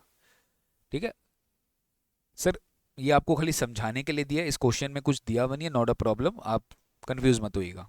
ये एक चीज हो गया कि ये मेरा डिसअलाउंस हुआ. दूसरा क्या बोला है? ठीक है, ये हो गया क्लॉज 21 में डिसअलाउंस. दूसरा क्या है सर? अब आपको ये पूछ रहा है whether assessee is regard to TDS TCS clause number 34 में. The answer is yes. The answer is yes. अब थोड़ा ध्यान देना बेटा, ये थोड़ा इंपॉर्टेंट है. तुमको यहाँ पे बताना था प्रोफेशनल फीस है, तो प्रोफेशनल फीस 194J में आता है और रेंट 194I में आता है. तो तुमको दो ब्रेकअप दिखाना पड़ेगा, 194J में, 194I का ब्रेकअप अलग. इसका कितना हो गया? 1 लाख 1,50,000, 2.9 लाख, 2.9 लाख, और ये अलग से 2 लाख हो गया. इसका टीडीएस कितना जमा हुआ है? 25,000. ये करना कितना चाहिए था तुमको? 37,000. समझ में आ रहा है? ये चीज आपको करना पड़ेगा. तो 2,90,000 यहाँ पे आप कैसे दिखाओगे? देखो 2,90,000 कितना है? फर्स्ट ऑफ ऑल आप टैन नंबर दिखा दिए. TAN section 194J, fee for professional services, total amount of payment made is 2,90,000. Total amount on which tax was required to be deducted, इस पे ही 2.9 पे टीडीएस कटना चाहिए था. बट अल्टीमेटली अपने काटा कितना में? 2.5 लाख में काटा. कितना काटा? कितना काटा बेटा? ऑब्वियसली 10% 25,000 में काटा. Total amount on which tax, this ये जीरो है. Zero. Amount of tax deducted not deposited the credit of the government. ऐसा कुछ है क्या कि आपने गवर्नमेंट को डिडक्ट? देखो यहां पर एक चीज बहुत इंपॉर्टेंट था, हमको टैक्स ऑडिट रिपोर्ट में ये नहीं डिस्क्लोज करना होता है कि अगर तुमने नहीं काटा तो ये बता, तो कि ये डिस्क्लोज हो चुका है यहाँ पे, ये यहाँ पे डिस्क्लोज हो चुका है. यहाँ पे हमें बताना पड़ता है कि अगर तुमने काट के पेमेंट नहीं किया, और ये तो जीरो है ना, हमने तो डिडक्ट ही नहीं किया, तो वो तो यहाँ से एकदम क्लियर हो जाता है. वो तो यहाँ से एकदम क्या हो जाता है? एकदम क्लियर हो जाता है कि 290 पे काटना चाहिए था, तुमने 250 पे काटा. तो एओ जब देखेगा ना, वो सिंपली 40,000 पे डिसअलाउ कर देगा. हिसाब से सब कुछ सेम होना चाहिए था ये. दूसरी बात आइए, जब हम 194I में आते हैं 2 लाख, तो 2 लाख पे काटना ही नहीं चाहिए भाई. टोटल अमाउंट कितना पे हुआ है? 2 लाख, बट काटना ही कुछ नहीं चाहिए. कुछ काटा भी नहीं, कुछ नहीं, सब जीरो जीरो हो जाएगा. तो सर ये सारे डिटेल्स आप नहीं भी लिखेंगे तो चलेगा, बट ये जो रेलिवेंट डिटेल्स थे वो आपको आंसर में दिखाने पड़ेंगे.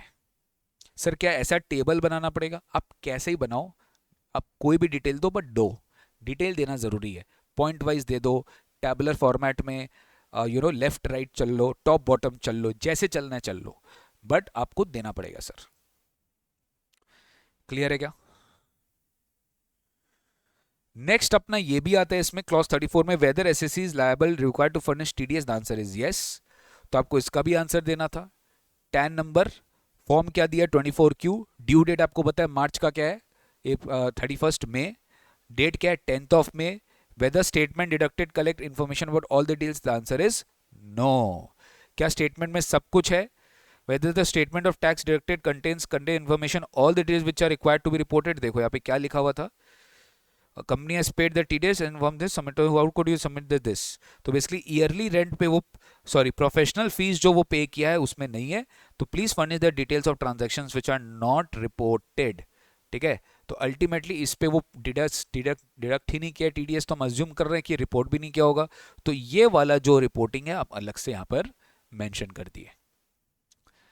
ठीक है, तो ये डिटेल्स आपको जो है देना पड़ेगा। सर ऐसा क्वेश्चन एग्जाम में आ सकता है क्या? देखिए फर्स्ट टाइम सीएमए इंस्टीट्यूट ने टैक्स ऑडिट का पोर्शन यहाँ पे डाला है, डेफिनेटली मुझे तो लगता है कि एक क्वेश्चन आपके एग्जाम में आ सकता है, या तो ये लोग इसी को कॉपी पेस्ट करके पूछ लेगा, तो कम से कम जो इलस्ट्रेशंस मैं आपको क्लास में कराया हूँ उसको तो अच्छे से करके चले जाना, बाकी एक बार गो थ्रू कर लेना कि ये डिटेल्स है, एक बार बस थोड़ा याद रख लेना, मैंने अपने मटेरियल में बहुत शॉर्ट करके आपको सब चीज़ लिख के दिया है, तो शॉर्ट कम से कम आप लिख के याद रखिएगा।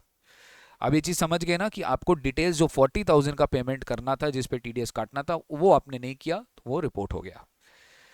बाकी देखो इलस्ट्रेशन 5 मैंने अपने मैट में दे दिया है। Following transactions recorded in the books of MSPL, यहाँ पे भी ये क्या हुआ है देखो, लोन लिया गया महाराष्ट्र से, एबीसीएल महाराष्ट्र, पैन इतना है, वाई आरटीजीएस 50 लैक्स। 30 सितंबर को interest paid to ABCL net of TDS 10% via RTGS 2.25 lakh. Repayment of loan to ABCL via RTGS 25 lakh. Loan taken from ABCL via RTGS 35 lakh. And 31st March interest credited to ABCL net of TDS 10%.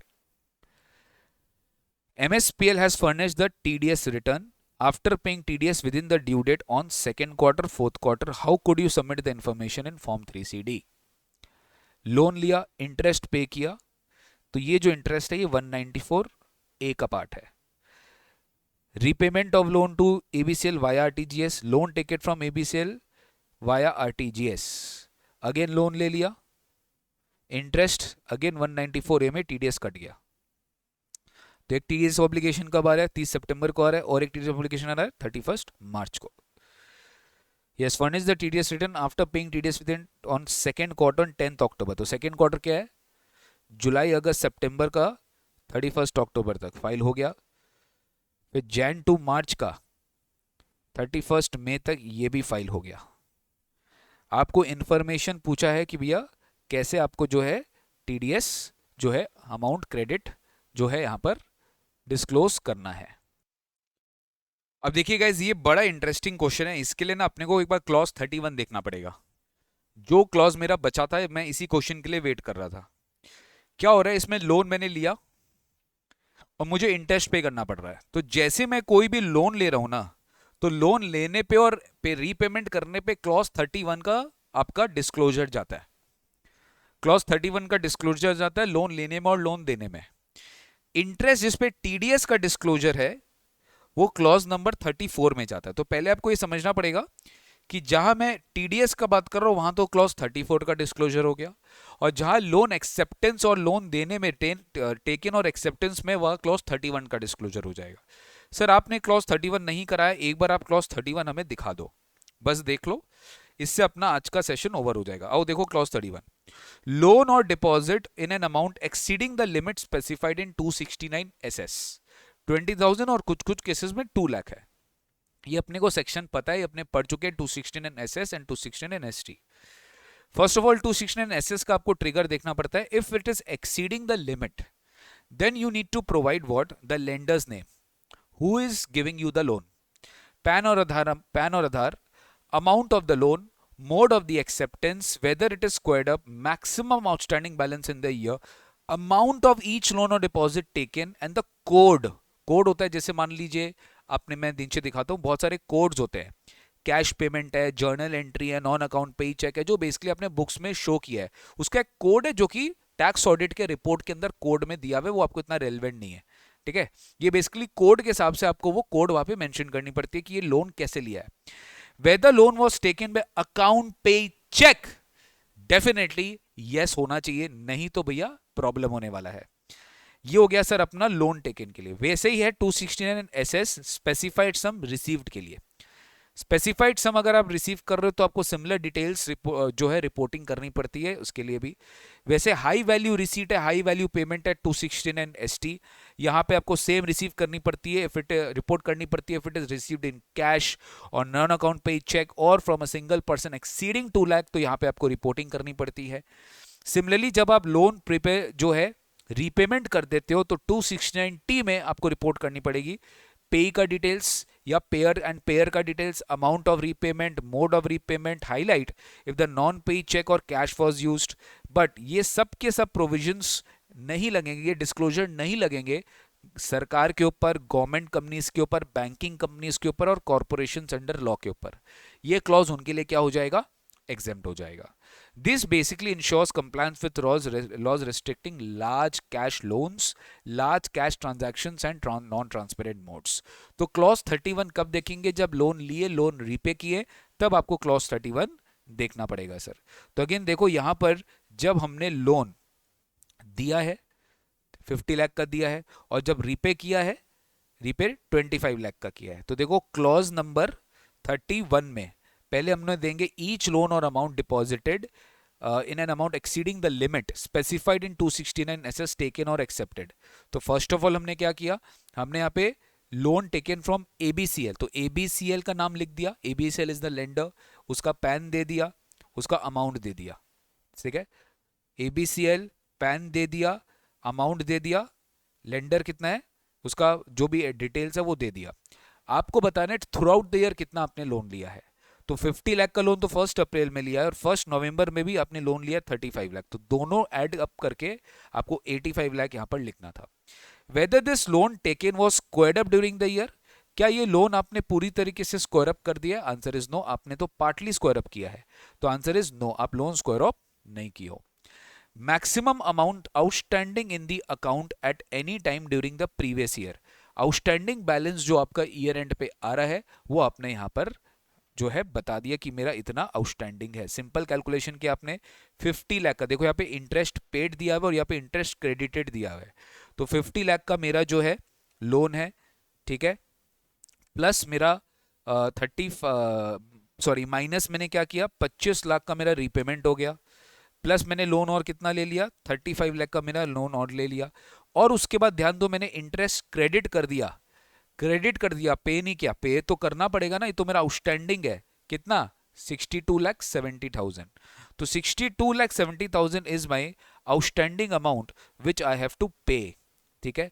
Weather loan was taken accepted by cheque और use of ECS, the answer is yes, किस क्या क्या code है RTGS में आपने use किया, ठीक है, ये चीज आप यहाँ पे मेंशन करेंगे। Similarly guys when you are repaying this amount, आपने रीपे कब किया 1 नवंबर को, कितना सॉरी 30 सितंबर कितना 25 लाख आपने रीपे किया, सेम चीज आप करोगे, या फिर रीपेमेंट होगा 25 लाख, सेम आउटस्टैंडिंग होगा, सेम सब कुछ सेम हो जाएगा रीपेमेंट के समय। फिर नेक्स्ट हमें क्या करना था, TDS एंट्रीज। सर यहाँ पे 30 सितंबर को आपने 2.25 लाख काटा है और यहाँ पे क्रेडिट कर दिया 2,70,000, तो यहाँ पर हम क्या करने वाले हैं, हम यहाँ पे TDS का पूरा डिटेल देने वाले हैं। सबसे पहले 10 वाइज देंगे, टोटल इंटरेस्ट कितना है 2.25 और ये तो नेट है, तो अपने क्या करने वाले हैं 2.25 और 2.7, टोटल नेट कितना है, टोटल नेट है मेरा 4.95, इसको मैं डिवाइड करूंगा 90% से, ग्रॉस इंटरेस्ट निकालूंगा, ग्रॉस इंटरेस्ट निकालेंगे तो ये मेरा आ जाएगा 5.5 लाख, ग्रॉस इंटरेस्ट निकालूंगा ये मेरा आ जाएगा 5.5 लाख, तो 5.5 लाख का मेरा टोटल इंटरेस्ट है, 194A का मेरा डिस्क्लोजर है, interest other than interest on security है। अल्टीमेटली मेरा टैन नंबर ऑलरेडी यहाँ पे दिया हुआ है कि मेरा टैन नंबर क्या है, मेरा टैन नंबर खुद का ये है, मुझे TDS डिस्क्लोजर वाइज निकालना है, सेम वही है, टोटल अमाउंट ऑफ इंटरेस्ट और payment made, total amount which TDS was required to be deducted, total amount of TDS is deducted, ultimately TDS कितना डिडक्ट हुआ इतना, कुछ भी अनपेड अमाउंट है जो कि आपने डिडक्ट करके पे कर दिया, आई मीन डिडक्ट कर लिया बट पे नहीं किया, जीरो सर। फिर क्या आपको स्टेटमेंट फाइल करना था, यस, सब चीज आप बता दोगे, टैन नंबर मैंने 2 डेट्स, ड्यू डेट है और एक्चुअल डेट बता दोगे, एक्चुअल डेट बता दोगे, ड्यू डेट बता दोगे, फॉर्म नंबर बता दोगे, whether statement contains any details which is not reported which are required to be put, whether statement details करने yes yes yes, please furnish no no no, कुछ भी नहीं है, नॉट एप्लीकेबल। तो अब समझ में आ रहा है, लोन हो गया, इंटरेस्ट हो गया, टीडीएस हो गया, डिसलोन से 40i हो गया, ये सब जो कुछ डिटेल्स है ना, ये थोड़ा सा एक बार करके जाना। आपके सप्लीमेंट्री पेपर में यही चीज दिया गया है। जो भी मटेरियल मैंने वीडियो में यूज किया है, चाहे मैं ये पीडीएफ यूज किया हूँ, चाहे मैं अपना नोट यूज किया हूँ, चाहे मैं आपको इंस्टीट्यूट का मटेरियल से कुछ कराया हूँ, मैं सब कुछ अपने ड्राइव में एक्सेस दे दूंगा, ड्राइव पे आपको दे दूंगा। आप आसानी से उसको चेक कर सकते हो और जब भी आप ये क्लास करोगे इसका रेफरेंस ले सकते हो। सर बहुत डिटेल्ड है, बहुत बड़ा है, आपको एक बार में नहीं पढ़ाया जा सकता फॉर्म 3CD क्या है। सीए प्रैक्टिशनर्स, इनका काम है रेगुलरली, वो लोग भी कंफ्यूज हो जाते हैं, बहुत डिटेल स्क्रूटनी करनी होती है। एग्जामिनेशन पर्पस के लिए आपको एक बेसिक नॉलेज चाहिए कि टैक्स ऑडिट में what are the disclosures which goes in form 3CD, कौन कौन से सेक्शंस मेन होते हैं जिसमें आपका रिपोर्टिंग होता है, ये आपको समझ में आ गया। तो जो आप पढ़ रहे हो, आपके रेगुलर रूटीन में जो पढ़ रहे हो फाइनल डायरेक्ट टैक्स में, heads of income, deductions, losses, special sections, उसकी सारी रिपोर्टिंग फॉर्म 3CD में हो रही है। तो you need to actually verify the completeness of the conditions which are required to be satisfied in the books of the accounts and in the actual, of the income statements of the income tax returns of the final tax payer. तो ये आपको check करनी पड़ती है। Examination point of view से I can expect a kind of question like this which can appear in your paper. ठीक है, तो गो फॉर इट, एक बार रिवाइज कर लेना। This completes my tax audit का सप्लीमेंट्री जो मैंने आपको प्रॉमिस किया था, मैं कि आपको एडिशनल में दे दूंगा। जो मेरे एग्जिस्टिंग स्टूडेंट्स हैं उनको क्लास ऐप में ये क्लास देख रहे होंगे, और ये यूट्यूब पे भी अपलोड होगा फॉर जनरल स्टूडेंट्स, बिकॉज ये डेफिनेटली एक न्यू चैप्टर है जो ऐड हुआ है, तो मैं आपको हेल्प करने के लिए ये कर दूंगा सर। ठीक है, don't worry, take care, God bless you. मिलते हैं आप लोग से बहुत जल्दी। बहुत सारे सेशंस है जो हमारे चैनल पे अपलोड होते रहेंगे। चैनल को सब्सक्राइब करके रखिएगा, इंस्टा फॉलो करके रखिएगा, बिकॉज मैं रेगुलरली सोशल मीडिया में एक्टिव हूँ और आप लोग के लिए थोड़ा सा अपडेट्स डालते रहता हूँ, तो आप लोग उसको फॉलो कर सकते हो, सो दैट आप जो है फाइनेंशियली और टैक्स का जो नॉलेज है वो आप साउंड ले सको। ठीक है, दैट्स इट गाइज, आज के लिए इतना ही। Thank you so much. ये सारा नोट्स आपको वहां मिल जाएगा। Take care, God bless you.